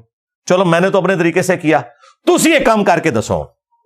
اور بنیادی چیز ہے، ظاہر ہے بنیادی قاعدہ ہے، مجادلہ کرو آسان طریقے سے. تو میرا یہ دعویٰ ہے اس پلانٹ ارتھ پہ مجھ سے سافٹ بندہ ہی کوئی نہیں جو اختلافی موضوعات کے اوپر بولتا ہو. اگر کوئی ہے تو پروڈیوس کریں. اول تو بندہ ہی نہیں ملنا، اور جو ملے گا وہ کہے گا کہ دیوبندیوں اور اہل حدیث کی اذان کا کیا احترام، اے وہابیاں دی اذان ہے، اس کا کیا احترام، اے تے سوراں دے سور نے. کہنا انہیں بڑے دے اخلاص منگو تو بڑے بڑے لوگ ان گداواں نو خیر پا ہی دیں گے. چلو جی چلیے او بھابیاں دی اذان اے تے کڑا دے اے تے سور دے سور چل چلیے.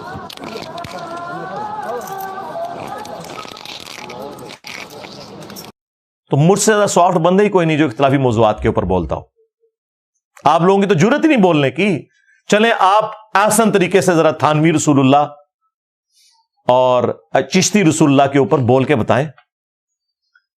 جناب لائف ونریبل ہو جائے گی, گھر سے نہیں نکل سکیں گے. مشورے دیندے نے منو آپ کرو نا سرکار, منو چھڑ دو, میں تو غلط طریقے نال کر رہا ہوں, تسی صحیح طریقے نال کرو. بس بس ہوا نکل گئی. ہاں پھر وہی ہوگا, گلنا سنو. تو اللہ کا شکر ہے میں سافٹ طریقے سے چل رہا ہوں. اور آپ جن بزرگوں کے ماننے والے ہیں, جن بزرگوں کے فرقوں کی کوکھ سے آپ کی تنظیم نے جنم لیا, ان کی زبان بھی میں آپ کو برکت کے لیے پیش کر دیتا ہوں. اس تو بعد میر صاحب نو بڑیاں گالاں پیڑیاں جے, یار کیوں چھیڑیا جے انجینئر صاحب نو, چھیڑیا تو اسی مگر ساڈے پہ گیا جی. اس لیے کہ بھائی آپ کے میر صاحب اس وقت آپ کے فرنٹ مین بنے ہوئے, اور ان کی تنظیم بھی بیچاری بھول پن میں, اور وہ میر صاحب بھی میں کہتا ہوں بھول پن میں یہ سمجھ رہے تھے. تو میرا کام ہے نا ان کی اصلاح کرنا. تو میں انہیں بتاتا ہوں کہ ان کے بزرگوں کی کیا لینگویج تھی, کس طرح وہ آسان طریقے سے مجادلہ کرتے تھے. آپ مجھے ایمانداری سے بتائیں, میں اگر ان کے مجادلے کی باتیں ان کی کتابوں سے بتا دوں, اس کے بعد بھی یہ لوگ ان کے خلاف ویڈیو نہ ریکارڈ کروائیں اور اپنی توپوں کا رخ اس طرف نہ کریں, تو اس کا مطلب ہے یہ مجھے بتانے میں مخلص نہیں ہے, کسی کے فرنٹ مین بنے ہوئے. بالکل ہے کہ نہیں ایسا؟ لو جی ٹائم قیامت آ گئی, بول کے جاتے کوئی بھی نہیں بولے گا. ان بڑوں کے کہنے کے اوپر میرے بارے میں سارے بولنے کے لیے تیار ہو جاتے ہیں. جب میں ان بڑوں کے علمی کپڑے اتارتا ہوں تو ان کے بارے میں بات کرنے کے لیے لوگ تیار نہیں ہوتے. تو سنیں جناب, احمد بریلوی صاحب نے جب حسام الحرمین لکھی 1905 میں, جس میں علماء دیوبند پہ انہوں نے کفر کے فتوے لگائے, تو چلیں ان سے تو جو بھی بقول ان کے مس ہینڈلنگ ہوئی, اس کے جواب میں جو کتاب انہوں نے لکھی علماء دیوبند نے, اس کتاب کا نام رکھا المہند علی المفند. ہند کی تلوار ایک سٹھیائے ہوئے بابے کے اوپر. اور سٹھیائے ہوا بابا کسے کہا؟ بزرگان دین کو. جی تمہارے بزرگان دین کے جتنے ماننے والے ہیں نا, ان سے ڈبل احمد صاحب بریلوی صاحب کے ماننے والے ہیں. تو یہ جادل ہم باللتی ہی احسن فرقہ دیوبندیہ کے بزرگوں نے کیوں نہیں کیا احمد صاحب بریلوی کے لیے المفند لکھا؟ پاگل بابا. اور المہند علی المفند, ہند کی تلوار ایک سٹھیائے ہوئے بابے کے اوپر. اور اس میں انہوں نے کہا کہ احمد صاحب بریلوی اور ان کی جماعت ایک شیطانی لشکر ہے جو ہم پہ حملہ آور ہو گیا. جس طرح کے انبیاء پر شیاطین حملہ آور ہوتے تھے, یہ علماء دیوبند رضی اللہ عنہم پر حملہ آور ہوئے. 14ویں صدی دے مولویوں رضی اللہ عنہم. جی لو سامو,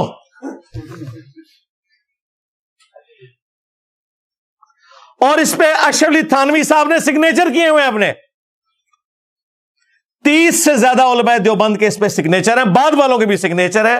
ہمارے استاد ڈاکٹر اسرار صاحب جن کو اپنا مرشد مانتے تھے, یوسف لدھیانوی صاحب, ان کے بھی اس پہ سگنیچر ہوئے ہیں.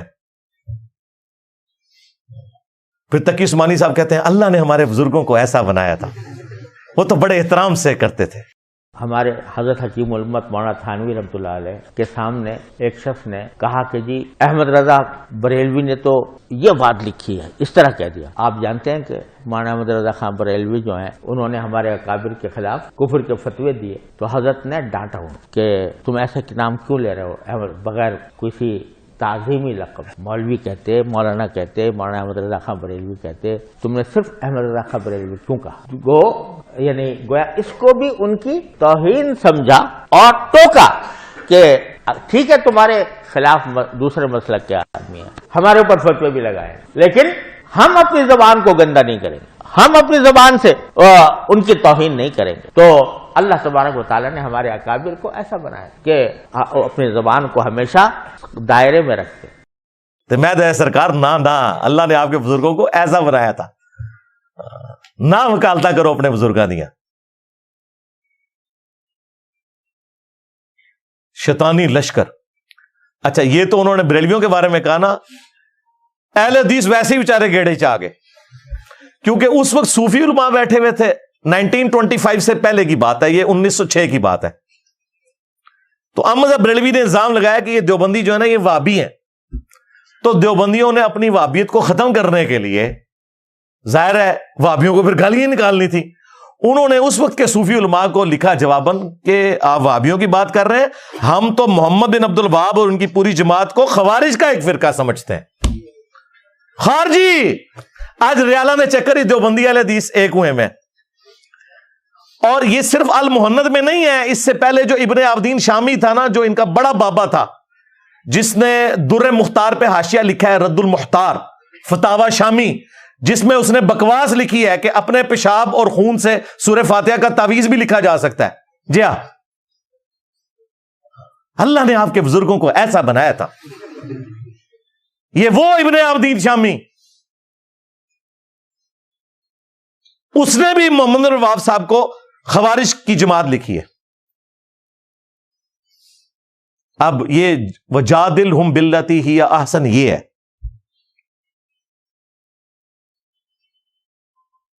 یہ اس کتاب کے اندر انہوں نے جو یعنی اپنے مخالفین کے بارے میں جو کچھ بولنا تھا وہ میں نے آپ کو بتایا.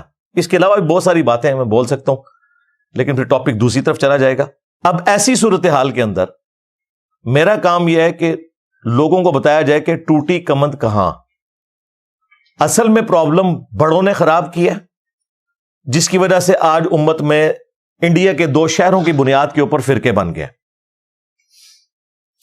1866 میں دیوبند مدرسہ بنا, اس سے پہلے دنیا میں کوئی مسلمان دیوبندی نہیں تھا. جس فرقے کی عمر بمشکل 150 سال ہے, وہ یہ کہہ رہے ہیں ہم اسلاف کے امین ہیں. اچھا اگر آپ امین ہیں تو بریلوی بھی تو حنفی ہیں. ان کا مدرسہ بنا ہے 1904 میں منظور الاسلام بریلی میں. اس سے پہلے دنیا میں کوئی مسلمان بریلی نہیں تھا. بریلوی دیوبندی انڈیا کے 2 شہروں کے نام کے اوپر فرقے بن گئے.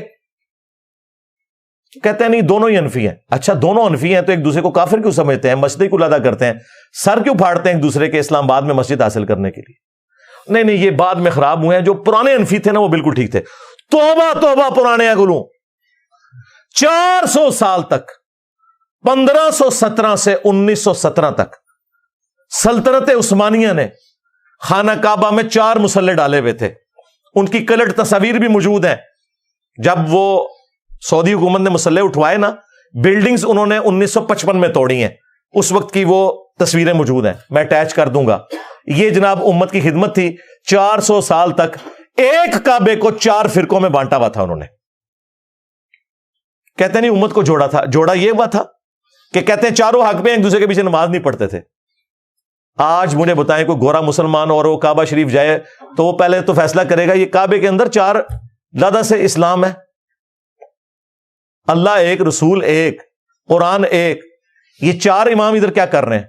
اس کا مطلب ہے گڑبڑ بعد میں ہوئی ہے. ہاں جی بعد میں ہوئی ہے. شاہ ولی اللہ دہلوی نے لکھا ہے کہ 4تھی صدی ہجری کے اندر تقلید, اندھی تقلید کی بدعت کا آغاز ہوا. یہ حجت اللہ البالغہ میں انہوں نے لکھا ہے. میں نے کئی دیوبندی مفتیوں کو پوچھا, ان کو بھی نہیں تھا پتا, جو کہتے ہیں ہم نے سلیکٹو پڑھی تھی حجت اللہ البالغہ. جی ہاں, شاہ ولی اللہ نے لکھا ہے سب تو وڈی بدعت امت اچ فرقہ واریت اماموں کے نام کے اوپر اندھی تقلید ہے. ان تو چھوڑے ہی کچھ نہیں. ان کا اس سے پہلے مسلمان اس کاموں میں انوالو نہیں تھے. پھر انہوں نے حنفیوں کو بھی صحیح رگڑا لگایا اس مسئلے میں. انہوں نے کہا بخاری اور مسلم کی صحت کے اوپر امت کا اتفاق ہے, ان سے بغض رکھنے والا اہل سنت سے خارج ہے. سب سے زیادہ بغض حنفی رکھتے ہیں کیونکہ ان کی نماز کا طریقہ بخاری مسلم کے مطابق نہیں ہے. یعنی رکوع میں جاتے وقت اور رکوع سے اٹھتے وقت رفع الیدین. الٹا کوئی رفع الیدین شروع کر دے اسے کہتے ہیں عنقریب قادیانی ہو جائے گا. اوے قادیانی تو تھوڑے پر آ جائے. ہاں جی, حنفی بریلوی, حنفی دیوبندی اور حنفی قادیانی. قادیانی فقہ میں حنفی ہیں, وہ بغیر رفع الیدین کے نماز پڑھتے ہیں. اور انہوں نے کیا مشہور کیا؟ جو رفلی دان شروع کرے وہ قادیانی ہو جاتا ہے. کتنا بڑا جھوٹ مشہور کیا. تو آپ لوگ ہمیں قادیانیوں کے ساتھ ملائیں تو پھر ہم تو بتائیں گے کہ قادیانی تو آپ لوگوں کے بھائی ہیں بھائی، وہ تو آپ لوگوں کے طریقے کے مطابق نماز پڑھتے ہیں. اس وقت جو ان کے مربی ہیں ان کی تو باقاعدہ ویڈیو ریکارڈ ہے کہ ہم منفی ہیں. We follow generally Imam Abu Hanifa's fatwa were very largely accepted by the Ummah, and unless we find reasons to disagree with him, we would generally follow the Fiqh Hanafiya. Investigate personally directly. The overbearing principle should be that you follow Hazrat Imam Abu Hanifa. This is the entire attitude of Jamaat Ahmadiyya. تو دیکھ لیں اللہ کے فضل سے انہوں نے جو جو ملمہ کاری کی ہوئی تھی نا جھوٹ کی، ایک ایک کر کے اترتی جا رہی ہے اللہ کے فضل سے، الحمدللہ. تو یہ فرقہ وارانہ سارے کے سارے معاملات ان کے بزرگوں نے خراب کیے. ایک بندہ اٹھ کے سرجن والا کام کر رہا ہے، اس کو یہ کہہ رہے ہیں کہ یہ چیرا کیوں لگاتا ہے؟ بھائی سرجن کا تو کام ہی چیرا لگانا ہے. ہومیوپیتھک ادویات دینے والے واعظین وہ کسی ڈاکٹر سرجن کو گلا نہیں کر سکتے. میرے پاس تو مریض ہی وہی آتا ہے کہ جس کا علاج ہی چیرے سے ہوگا. دنیا میں کوئی ہومیوپیتھک دوائی نہیں ہے کہ اگر کسی شخص کا بائی پاس ہونے والا ہے اور وہ آپ اس کو دوائی دیں، نہ ایلوپیتھک دوائی کام آتی ہے نہ ہومیوپیتھک. وہ سیدھا ادھر گرائنڈر چلاتے ہیں، پسلیاں توڑتے ہیں، دل نکالتے ہیں اور پھر یہ پاؤں سے ایک نس نکال کے ٹانگ میں سے ادھر فٹ کر کے اسے بائی پاس کرتے ہیں. اب جو بندہ یہ کام کرتا ہے اسے آ کے اگر کوئی ایک بھولا بھالا عالم دین یہ سمجھائے کہ جی ذرا مجادلہ احسن طریقے سے کیا کریں، یہ آپ کو چیرا لگانا گرائنڈر لگانا کیا ضروری ہوتا ہے؟ ان تو پتہ ہی کسی گالدا نہیں اللہ دے بندے، میں کہہ کہاں تنوں تیرے سے ترسی کھاواں گا میں. چلو آپ کر کے بتا دیں، آپ بھی سرجن والا کام کریں، اسی طریقے سے لوگوں کی چیخیں نکلیں گی. آرتھوپیڈک سرجن کے پاس جو لوگ جاتے ہیں نا، جب وہ بازو چڑھاتا ہے تو چیخیں نکلواتا ہے. وہ کیوں نہ نکلوائے بھائی، اس سے بغیر وہ بازو چڑھ نہیں سکتا. آج تک آرتھوپیڈک سرجن کو تو کسی نے نہیں کہا کہ بھائی آپ کی کلینک سے ہر وقت چیخوں کی آواز آتی ہے. لوگ کہتے ہیں اس کا کام ہی ایسا ہے. سرکار ہمارا بھی کام ایسا ہے. ہاں اللہ کے فضل سے یہ کام بھی ہے اور باقی کام بھی ہم کرتے ہیں. ہومیوپیتھک علاج بھی ہے. میرے درود شریف کے فضائل کے اوپر بھی 5-5 گھنٹے کے لیکچر ہیں. نماز کے پریکٹیکل کے اوپر بھی میرے لیکچرز ہیں. سبحان اللہ و بحمدہ سبحان اللہ العظیم کی فضیلت پہ بھی، صبح شام کے اذکار کے اوپر بھی، فرض نماز کے بعد کے اذکار کے اوپر بھی، ایک ایک ٹاپک کے اوپر. یہ تو جنرل سٹور ہے اور فری ہے بالکل. تم لوگ چندے لے کے کام کرتے ہو، ہم اپنی جیب سے کھلا کے کرتے ہیں. یہ فرق ہے. تو سرجن والا کام جو کر رہا ہے اسے آپ کرنے دیں. اگر آپ نہیں کر سکتے تو یہ تو نہ کہیں کہ آپ اس طرح نہیں اس طرح کر لیں، بھائی تجھی کر کے دس دو. نہیں انجینئر صاحب یہ تو بڑا مشکل کام ہے، یہ آپ ہی کر سکتے ہیں، تو پھر منو کرن دو. سیدھی جی گل ہے. علمی پوائنٹ نمبر 4 اور وہ ہے اللہ کے محبوب صلی اللہ علیہ وآلہ وسلم کی تعلیمات اس حوالے سے کیا ہیں کہ آپ نے قرآن و سنت کو فائنل اتھارٹی ماننا ہے اور بڑے سے بڑے کسی بزرگ کی کوئی پرواہ نہیں کرنی. یہ ہمارے محبوب صلی اللہ علیہ وآلہ وسلم نے ہمیں سکھایا. اس کانٹیکسٹ میں ایک آیت ہے سورہ التوبہ کی آیت نمبر 31، اتخذوا احبارہم ورہبانہم اربابا من دون اللہ. یہود و نصارہ نے اپنے علماء کو اور اپنے صوفیوں کو یعنی جوگیوں کو، راہبوں کو رب مان لیا ہوا تھا اللہ کے مقابلے کے اوپر. اس آیت کے کانٹیکسٹ میں جامعہ ترمذی میں ایک حدیث ہے اور شیخ البانی اسے سلسلہ احادیث صحیحہ کے اندر بھی لے کے آئے ہیں کہ عدی ابن حاتم جو مشہور فیاض عرب کے حاتم تائی کے بیٹے تھے، وہ مسلمان ہوئے اور کہتے ہیں میرے گلے میں سلیو لٹکی ہوئی تھی. میں نبی الاسلام کی خدمت میں حاضر ہوا. میں نے کہا یا رسول اللہ، قرآن میں ایک آیت ایسی ہے جو کھٹکتی ہے میرے دل میں. نبی الاسلام نے فرمایا کہ کون سی آیت؟ تو انہوں نے یہی آیت پڑھی، اتخذوا احبارہم ورہبانہم اربابا من دون اللہ. یہود و نصارہ نے اپنے علماء کو اور راہبوں کو اپنا رب مان لیا تھا اللہ کے مقابلے پر. تو ان کا یا رسول اللہ، ہم نے تو کبھی بھی اپنے علماء کی کوئی پرستش اس حوالے سے نہیں کی؟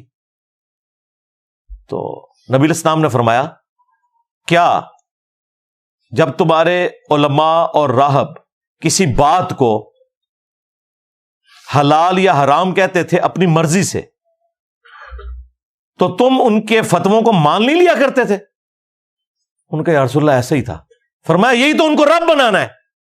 یعنی نبی الاسلام دوسرے معنوں میں پتہ کیا کہہ رہے تھے؟ اے عدی ابن حاتم، تم نے کر لینا تھا غور کہ احبار اور رہبان کا خدا اور ہے، کتابوں کا خدا اور. کیونکہ نبی الاسلام ایک عام آدمی کو کہہ رہے ہیں کہ تو نے کیوں اپنے مولویوں اور اپنے بزرگ بابوں کے فتووں کے اوپر بنیاد رکھ لی؟ تمہیں دیکھنا چاہیے تھا کہ حق بات کیا ہے. یہ نبی الاسلام کی بھی تعلیمات ہیں کہ مرنے سے پہلے اے مسلمان کر لے اس پہ غور، کتابوں کا خدا اور ہے، بابوں کا خدا اور. اگرچہ بابے بھی اسی خدا کے ماننے والے تھے لیکن ان کوالٹیز کے ساتھ نہیں جو قرآن و سنت میں آئی ہیں، بلکہ ان کوالٹیز کے ساتھ جو ان کے بزرگوں نے سکھائی ہیں. ہم ان بابوں کو مانتے ہیں جو کتابوں کو مانتے ہیں. یہ بھی ہمارے بابے ہیں لیکن دیکھیں ہم نے ان کو احترام سے یہاں رکھا ہوا ہے. ان کی کتابوں کو آج 1200 سال بعد بھی ہم رسپیکٹ دے رہے ہیں کیونکہ انہوں نے اپنے نبی کے ساتھ غداری نہیں کی. انہوں نے قرآن و سنت کی تعلیمات ہم تک پہنچائی ہیں. تو ہم ان بابوں کو مانتے ہیں جو کتابوں کو مانتے ہیں. جو کتابوں کے غدار ہیں ان بابوں کو ہم نہیں مانتے. بالکل سیدھی سی بات ہے. تو نبی الاسلام کی یہ حدیث بالکل اس بات کا ثبوت ہے کہ علماء اور بزرگوں کی بات کو بغیر تحقیق کے ماننا اور اسے کاؤنٹر ویریفائی نہ کرنا یہ یہود و نصارہ کا طریقہ ہے. سورۃ الاحقاف میں اللہ تعالیٰ نے ہمارے محبوب علیہ السلام کو علمی ڈیبیٹ کرنے کا طریقہ سکھایا. ایتونی بکتاب من قبل ھذا او اثارۃ من علم ان کنتم صادقین. اے نبی اگر یہ اس قرآن کو نہیں مانتے نا تو ان سے کہو کہ اس قرآن سے پہلے کوئی اگر کتاب ہے، ایتونی بکتاب من قبل ھذا او اثارۃ من علم، یا کوئی علم کے آثار یعنی سنت چلتی آ رہی ہو، احادیث تمہارے انبیاء کی، وہ لے آؤ. اگر تم سچے ہو ان میں سے بات کرو. یہی بات آج ہم کر رہے ہیں کہ نہ میں وابی نہ میں بابی، میں ہوں مسلم علمی کتابی. علمی کتابی سے مراد نہیں کوئی علمی کتابی فرقہ ہے، مسلم ہے ہم. علمی کتابی ان معنوں میں کہ علم اور کتاب کے اوپر بنیاد ہونی چاہیے. اور وہ قرآن کی آیت میں لکھا ہے ایتونی بکتاب من قبل ھذا، کتاب لے آؤ، او اثارۃ من علم، یا کوئی علم کے آثار. علم بھی آ گیا کتاب بھی آ گیا اگر تم سچے ہو تو. پھر سورہ النساء میں جس شان سے آیا ہے یا ایھا الذین آمنوا اطیعوا اللہ واطیعوا الرسول، اے اہل ایمان اطاعت کرو اللہ کی اور اطاعت کرو اس کے رسول کی. وَأُولِي الْأَمْرِ مِنْكُمْ، اور اپنے حکمران کی بھی. لیکن اس کے ساتھ اطاعت کا لفظ نہیں آیا یہ بتانے کے لیے کہ یہ ایبسولوٹ نہیں ہے، ریلیٹیو ہے. کیوں؟ فَإِن تَنَازَعْتُمْ فِي شَيْءٍ فَرُدُّوهُ إِلَى اللَّهِ وَالرَّسُولِ. اگر تمہارا حکمران سے بھی جھگڑا ہو تو معاملے کو پلٹانا ہے اللہ اور اس کے رسول کی طرف. إِن كُنتُمْ تُؤْمِنُونَ بِاللَّهِ وَالْيَوْمِ الْآخِرِ، اگر تم اللہ پر ایمان رکھتے ہو، یوم آخرت پر ایمان رکھتے ہو، تو پھر تم اپنے معاملے کو پلٹاؤ گے اللہ اور اس کے رسول کی طرف، یعنی آج کی ڈیٹ میں کتاب و سنت کی طرف. ذالک خیر و احسن تأویلا، اسی میں تمہاری خیریت ہے اور اسی کا انجام بہتر ہونے والا ہے. کس کا انجام؟ کہ اطاعت کرنی ہے اللہ اور اس کے رسول کی، اور اس کے بعد کسی کی اطاعت نہیں ہے جب تک کہ اللہ اور اس کے رسول کی اطاعت کے اندر نہ آ جائے. حکمران وقت کی اطاعت بھی ریلیٹیو ہے. اب مجھے بتائیں حاکم وقت کی اطاعت اگر ریلیٹیو ہے، جس کی بیعت کرنا بھی واجب ہے اگر وہ خلیفہ راشد ہے، تو بزرگ بابے شاہی کوئی نہیں. اگر حاکم وقت خلیفہ راشد بھی ہو آپ اس سے اختلاف کر سکتے ہیں قرآن و سنت کی روشنی میں. فَإِن تَنَازَعْتُمْ فِي شَيْءٍ فَرُدُّوهُ إِلَى اللَّهِ وَالرَّسُولِ، تو سارے بزرگ بابے شاہی کوئی نہیں. یہ رزلٹ نکلتا ہے کہ نہیں جی؟ قرآن و حدیث کا نچوڑ ہی ہے کہ نبی کے جیسا ہے ہی کوئی نہیں، بابے تھے شاہی کوئی نہیں. اگر بابے اللہ رسول کے مقابلے پہ آ جائے، اگر وہ ان کے ساتھی ہیں پھر ہمارے سروں کا تاج ہے.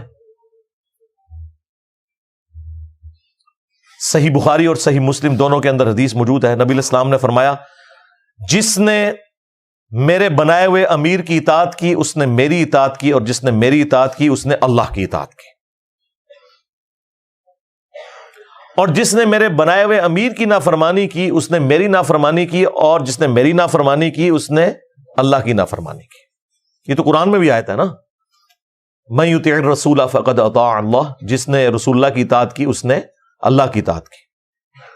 اس سے بڑھ کر آیا ہے قل ان کنتم تحبون اللہ فاتبعونی یحببکم اللہ، اے نبی تم فرماؤ کہ اگر تم لوگ اللہ سے محبت رکھتے ہو تو پھر میری اتباع کرو، یعنی رسول اللہ کی اطاعت محبت کے ساتھ کرو، اسے کہتے ہیں اتباع، پھر اللہ بھی تم سے محبت کرے گا اور تمہارے گناہوں کو بھی معاف کر دے گا۔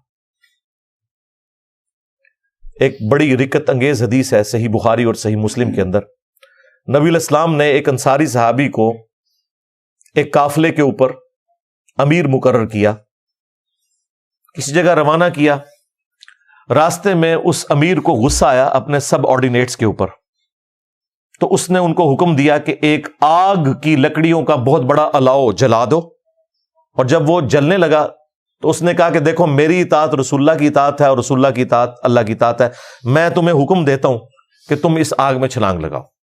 اب وہ نہ حنفی شافی مالکی حنبلی تھے کہ اندھے بن کے گر پڑتے، مفتی صاحب نے فرما دیا ہے، بزرگوں نے فرما دیا ہے، بھئی وہ اللہ کے نبی کے تربیتی یافتہ تھے، انہوں نے کہا تو ہمارا امیر ضرور ہے لیکن تیری یہ بات نہیں مانیں گے، ہم آگ سے بچنے کے لیے تو رسول اللہ کے دامن کرم میں آئے تھے صلی اللہ علیہ وآلہ وسلم، تو ہمیں دوبارہ اسی آگ میں پھینک رہے، ہم یہ تیرا حکم نہیں مانیں گے، یعنی تیری تقلید نہیں کریں گے۔ آپ مجھے بتائیں انصاری صحابی جو امیر ہو نبی علیہ السلام کا بنایا ہوا اس کی اطاعت نہیں کریں گے تو تواڈے بزرگ بابے تو شاہی کوئی نہیں، تواڈے بنائے ہوئے امام تے شاہی کوئی نہیں، اس میں اماموں کا قصور نہیں ہے، جیزس کرائسٹ کو اگر کسی نے ڈیوینٹی میں کلیم کیا ان کا قصور نہیں ہے، ان کے نام پہ جو شرک کھڑا ہوا ہے اسے تو ہم کنڈیم کریں گے۔ واپسی پہ نبی علیہ السلام کی خدمت میں جب شکایت کی گئی، آپ نے فرمایا اگر تم اپنے امیر کا حکم مان لیتے نا تو سیدھے جہنم کی آگ میں جا کے نکلتے، اور پھر نبی علیہ السلام نے وہاں پر فرمایا تھا کہ مخلوق کی اطاعت صرف معروف میں ہے، منکر میں نہیں ہے، مخلوق کی اطاعت ان کاموں میں ہے جس میں وہ اللہ کے حکم کے مطابق چلائیں، اگر وہ اللہ کی نافرمانی کا حکم دیں تو معصیت میں مخلوق کی اطاعت نہیں ہے۔ یہ اگلا حصہ تو بڑا مشہور ہے، پورا واقعہ یوں ہے، کیونکہ اس واقعے سے یہ رزلٹ نکلنا تھا کہ اگر نبی علیہ السلام کا بنایا ہوا انصاری امیر بھی قرآن و سنت کے خلاف چلے تو اس کی بھی تقلید نہیں ہونی، تو بزرگ باب تشاہی کوئی نہیں۔ ایک اور حدیث بخاری اور مسلم دونوں میں موجود ہے، سیدنا عمر فاروق رضی اللہ تعالیٰ عنہ کے دور خلافت میں آپ مسجد نبوی میں آئے تو دیکھا کہ حسان ابن ثابت نعتیہ اشعار سنا رہے ہیں حضرت ابو ہریرہ کو۔ حضرت عمر کھڑے ہو گئے، کچھ کہا نہیں ہے، رو بھی اتنا تھا، لیکن دوسری طرف حسان ابن ثابت جو شاعر تھے، شاعروں میں تو دلیری بھی کوئی نہیں ہوتی، انہوں نے کہا عمر اس طرح نہ دیکھ، تجھ سے بہتر شخص مسجد میں ہوتا تھا، میں انہیں بھی نعتیہ اشعار سناتا تھا۔ اللہ اچھا آگے حضرت عمر کی بجائے کوئی مولوی ہونا نا تو پتہ کیا کہندا، اے تو میرے دل چیر کے ویکھ لیا، میں نے کچھ اور تک کرنا آیا سا۔ یہ فرق دیکھا، حضرت عمر نے کوئی منافقت نہیں کی، یعنی انہوں نے کہا جو تم مجھ پہ اعتراض کر رہے ہو واقعی میں نے تمہارے بارے میں ایسے ہی گمان کیا ہوا ہے۔ انہوں نے کہا کہ اپنا گواہ پیش کرو، ان کا یہ حضرت ابو ہریرہ، ان کا امیر المومنین میں گواہی دیتا ہوں کہ اللہ کے نبی علیہ السلام نے حسان ابن ثابت کے لیے تو دعا فرمائی تھی، اے اللہ روح قدس کے ذریعے اس کی مدد فرما جس طرح تو نے عیسیٰ ابن مریم کی تھی، وَأَيَّدْنَاهُ بِرُوحِ الْقُدُسِ۔ تو حضرت عمر وہاں سے چلے گئے۔ اس واقعے سے اتنے رزلٹ نکلتے ہیں کہ سارے فرقے ختم ہو جاتے ہیں۔ نمبر 1، اس امت کے ٹاپ کے 4 اماموں میں سے ایک امام ابو بکر، عمر، عثمان و علی، جو لوگوں کا بنایا ہوا امام نہیں، نبی علیہ السلام کے خلفائے راشدین میں سے دوسرا خلیفہ راشد، اسے بھی یہ بات نہیں پتا تھی کہ مسجد میں نعتیہ اشعار پڑھنا سنت ہے۔ تو اگر تمہارے امام سے کوئی حدیث چھپی رہ گئی ہے تو خدا دا نہ ہے، معاف کر دو سانو، امام دا جھوٹا دفاع نہ کرو، مان لو اگر حضرت عمر سے کوئی حدیث چھپی رہ سکتی ہے تو تمہارے اماموں سے بھی چھپی رہ سکتی ہے یار، اس میں کوئی حضرت عمر کا مرتبہ تو کم نہیں ہو گیا، تمہارے اماموں کا بھی مرتبہ کم نہیں ہوگا، ٹینشن نہیں لینی۔ دوسرا، بڑی سے بڑی شخصیت سے بھی قرآن و سنت کی روشنی میں اختلاف ہو سکتا ہے، خواہ وہ خلیفہ راشد حضرت عمر ہی کیوں نہ ہو۔ ہاں، تیسرا، حضرت عمر نے یہ درس دیا کہ اگر کوئی شخص قرآن و سنت کی روشنی میں آپ کی غلطی نکالے تو آپ اپنی غلطی کو ایکسپٹ کر لیں۔ اور نمبر 4، حضرت عمر حضرت ابو ہریرہ کو ثقہ اور صدوق راوی مانتے تھے، تبھی ان کی گواہی کو قبول کیا، کیونکہ بعض روایتوں میں آتا ہے نا کہ حضرت ابو ہریرہ سے ان کا اختلاف ہو گیا تھا، وہ اور معاملہ تھا، لیکن حدیث کے اعتبار سے انہیں حجت تصور کرتے تھے۔ 2 واقعات ہو گئے، چلیں تیسرا سنا دیتے ہیں آپ کے ماموں جی کا۔ صحیح مسلم میں ایک حدیث ہے کہ عبداللہ بن عمر بن عاص خانہ کعبہ شریف کے سائے میں بیٹھے ہوئے تھے اور حکمران وقت کی اطاعت کے اوپر ابھار رہے تھے لوگوں کو کہ نبی الاسلام نے حکم فرمایا کہ اپنے امیر کی اطاعت ہر حال میں کرنی ہے۔ اتنے میں ایک شخص کعبہ شریف میں داخل ہوا، تابعی عبد الرحمن بن عبد رب کعبہ۔ اس نے جب عبداللہ بن عمر بن عاص کی یہ باتیں سنی تو انہوں نے کہا کہ حضرت یہ باتیں آپ نے خود رسول اللہ سے سنی ہوئی ہیں؟ ان کا ہاں، میں نے نبی علیہ السلام کو دیکھا، میرے کانوں نے آپ کی بات سنی، میرے دل نے اسے محفوظ کیا۔ تو اس نے پھر آگے سے کہا کہ اگر امیر کی اطاعت کا اتنا حکم ہے تو اس وقت جو ہمارے امیر ہیں، آپ کے چچا کا لڑکا معاویہ ابن ابی سفیان، وہ تو ہمیں حکم دیتا ہے کہ ہم لوگوں کو ناحق قتل کریں اور ان کا مال حرام طریقے سے ہڑپ کریں۔ اے سرکار، مولانا شریف نہیں، یہ مسلم شریف ہے۔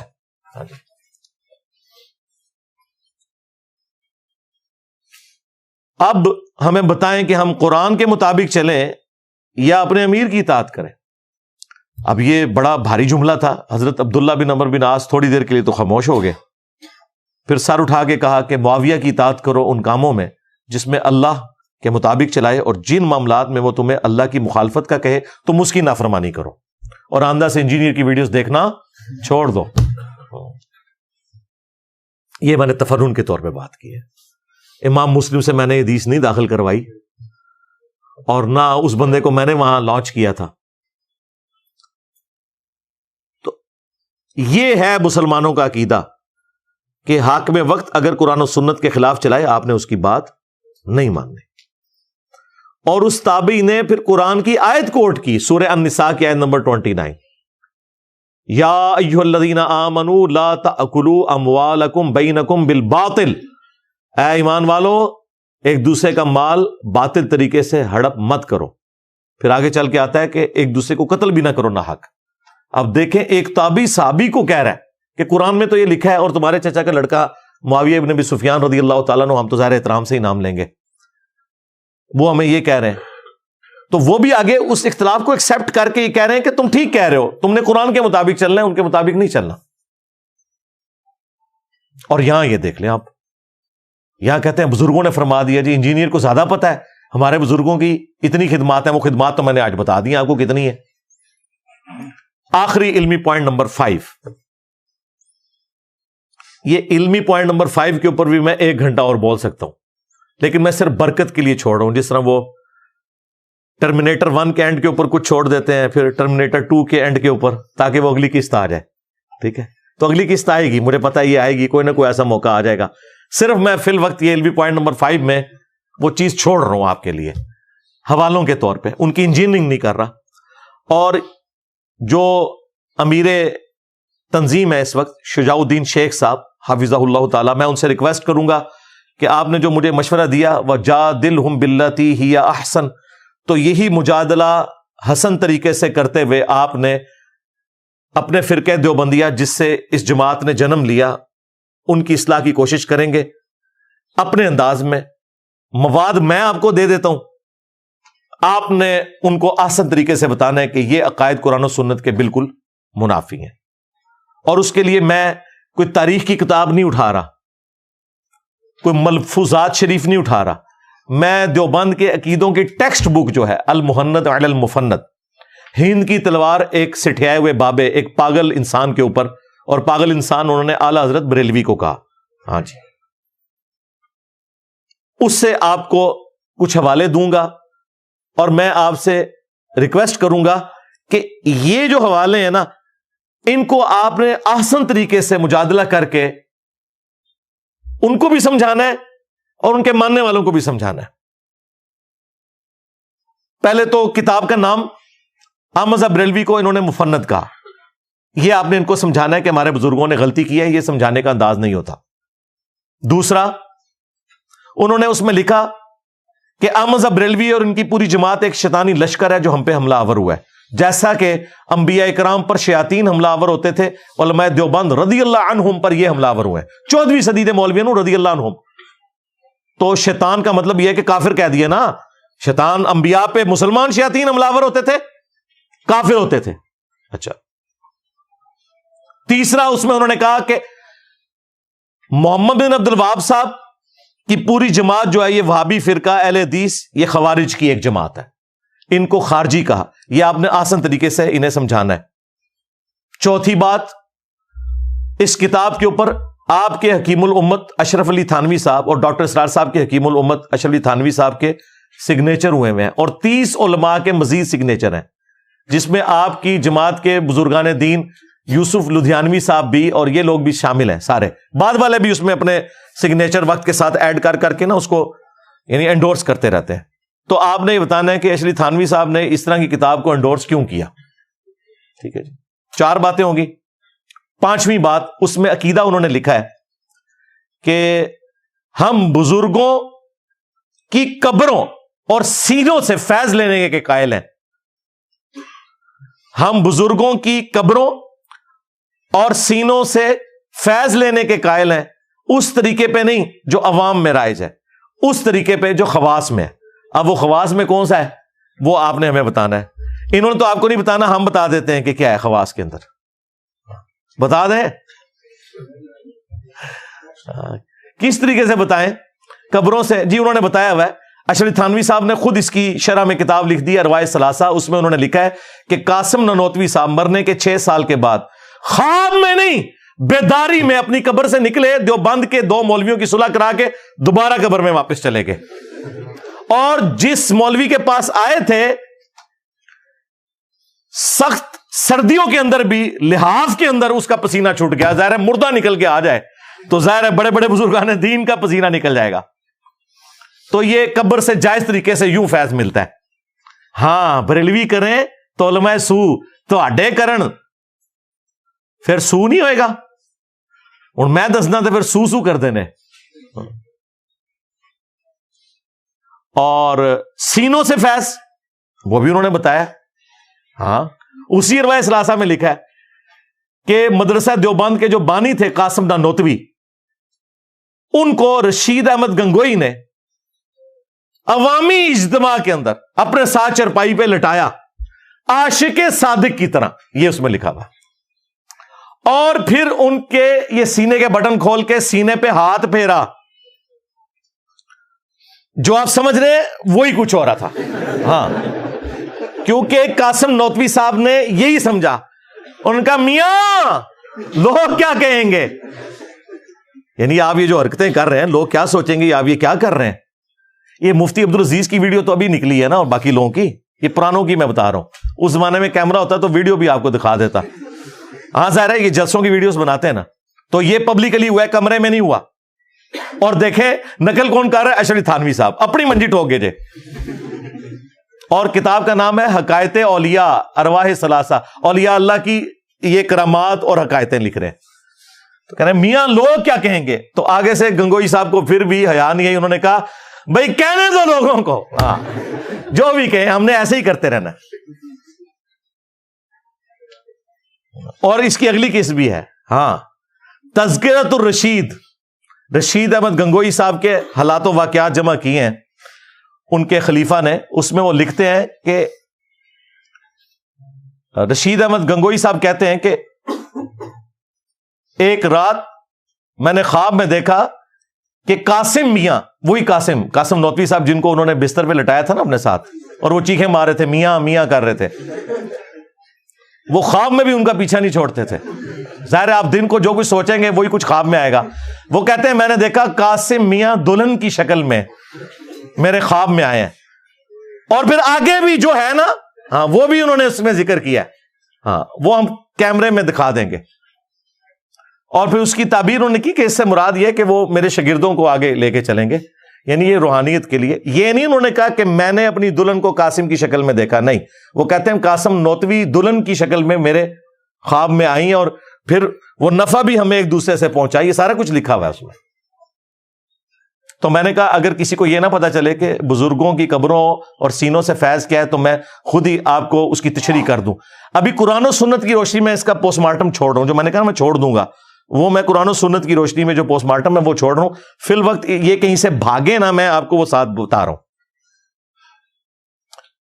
یہ 5 باتیں ہو گئی.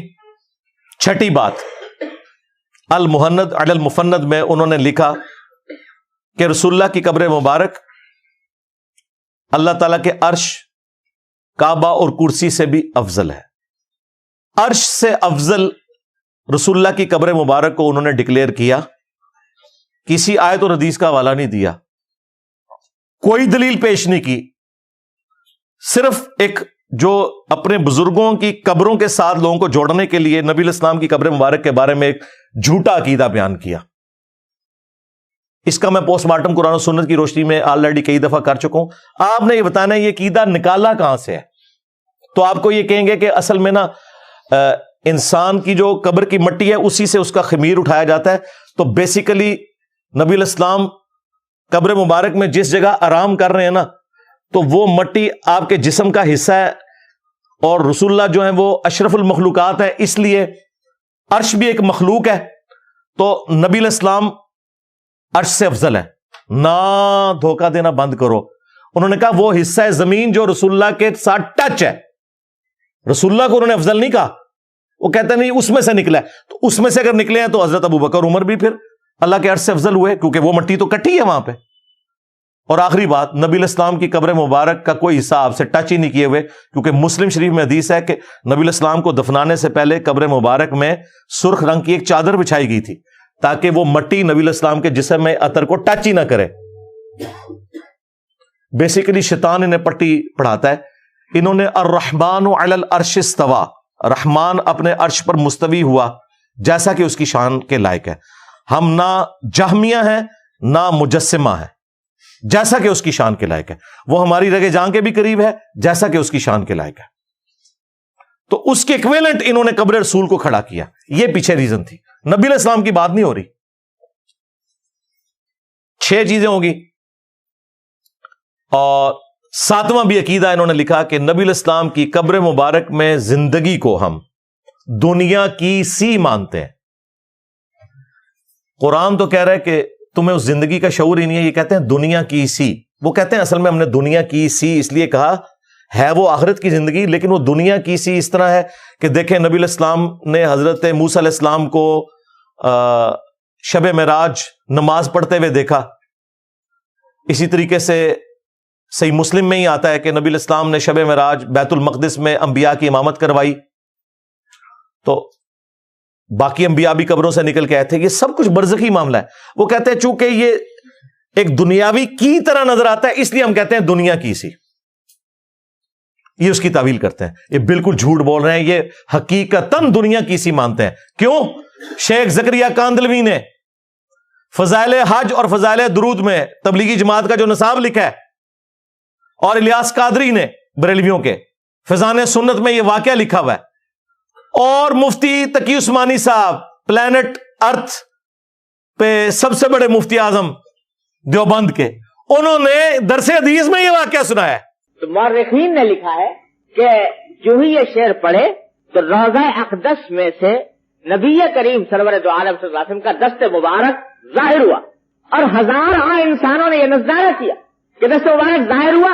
احمد کبیر رفاعی رحمۃ اللہ نے دست مبارک کو بوسہ دیا اور دست مبارک پھر واپس ہے. اتنا عظیم الشان واقعہ ان کے ساتھ پیش آیا، اور یہ مورخین نے متعدد تاریخوں میں لکھا ہے، اور لکھا ہے کہ ہزارہ افراد کی موجودگی میں یہ واقعہ پیش آیا. اندازہ کرو درس حدیث ہو رہا ہے کہ نبی علیہ السلام کی وفات کے 550 سال کے بعد 555 ہجری میں شیخ احمد رفاعی صاحب جب قبر رسول پہ حاضر ہوئے، انہوں نے نعتیہ شعر کہے تو نبی علیہ السلام نے قبر اطہر سے اپنا ہاتھ مبارک نکالا، خواب میں نہیں بیداری میں، اور کہتے ہیں 90,000 لوگوں نے اس منظر کو دیکھا اور ان منظر دیکھنے والوں میں شیخ عبد القادر جیلانی کا نام بھی ذکر کیا جاتا ہے، اور شیخ احمد رفاعی نے چوما.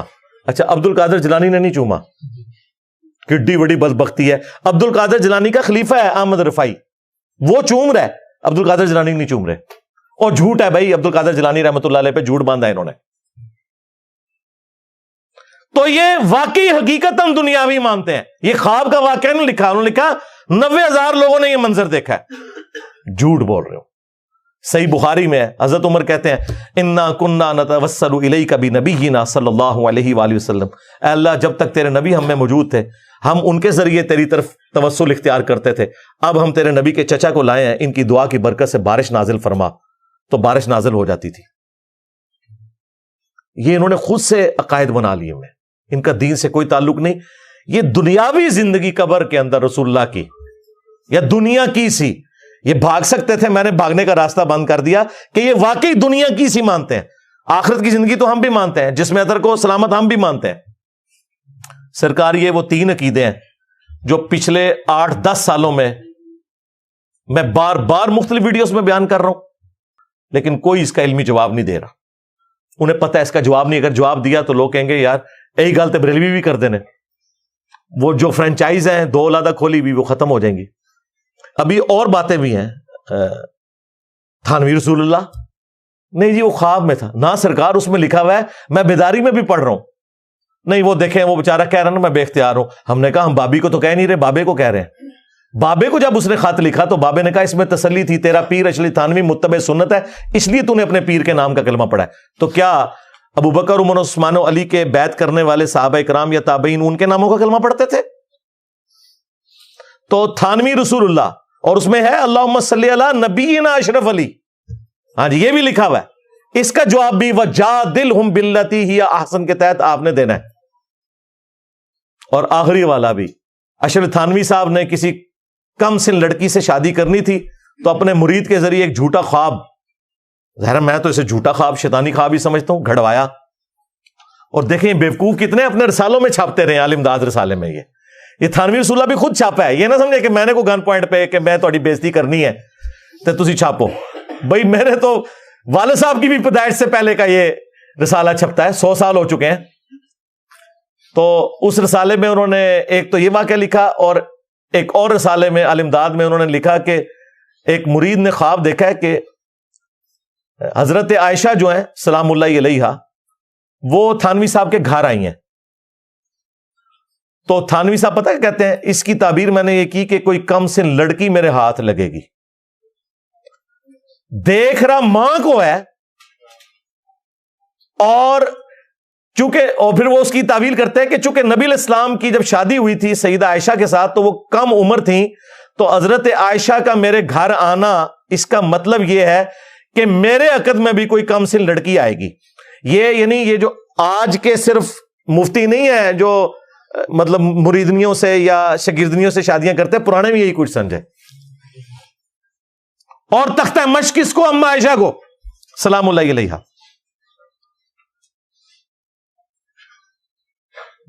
اور باتیں ہمیں کرتے ہیں. کیا یہ گستاخی نہیں ہے؟ یہ شیطانی خواب نہیں ہے، جھوٹا خواب؟ دیکھ رہے ماں کو، النبی اولا بالمؤمنین من انفسہم وازواجہ امہاتہم، نبی مومنین کی جانوں سے بڑھ کر ان پر حق رکھتے ہیں، نبی کی بیویاں امت کی مائیں ہیں، اور کام اپنے سیدھے کر رہے ہو. تو دیکھو پھر اللہ نے کتنی بڑی بلا تمہارے اوپر چھوڑ دی ہے. ہاں میرے نبی سا ہے ہی کوئی نہیں، تیرے بابے تھے شاہ ہی کوئی نہیں.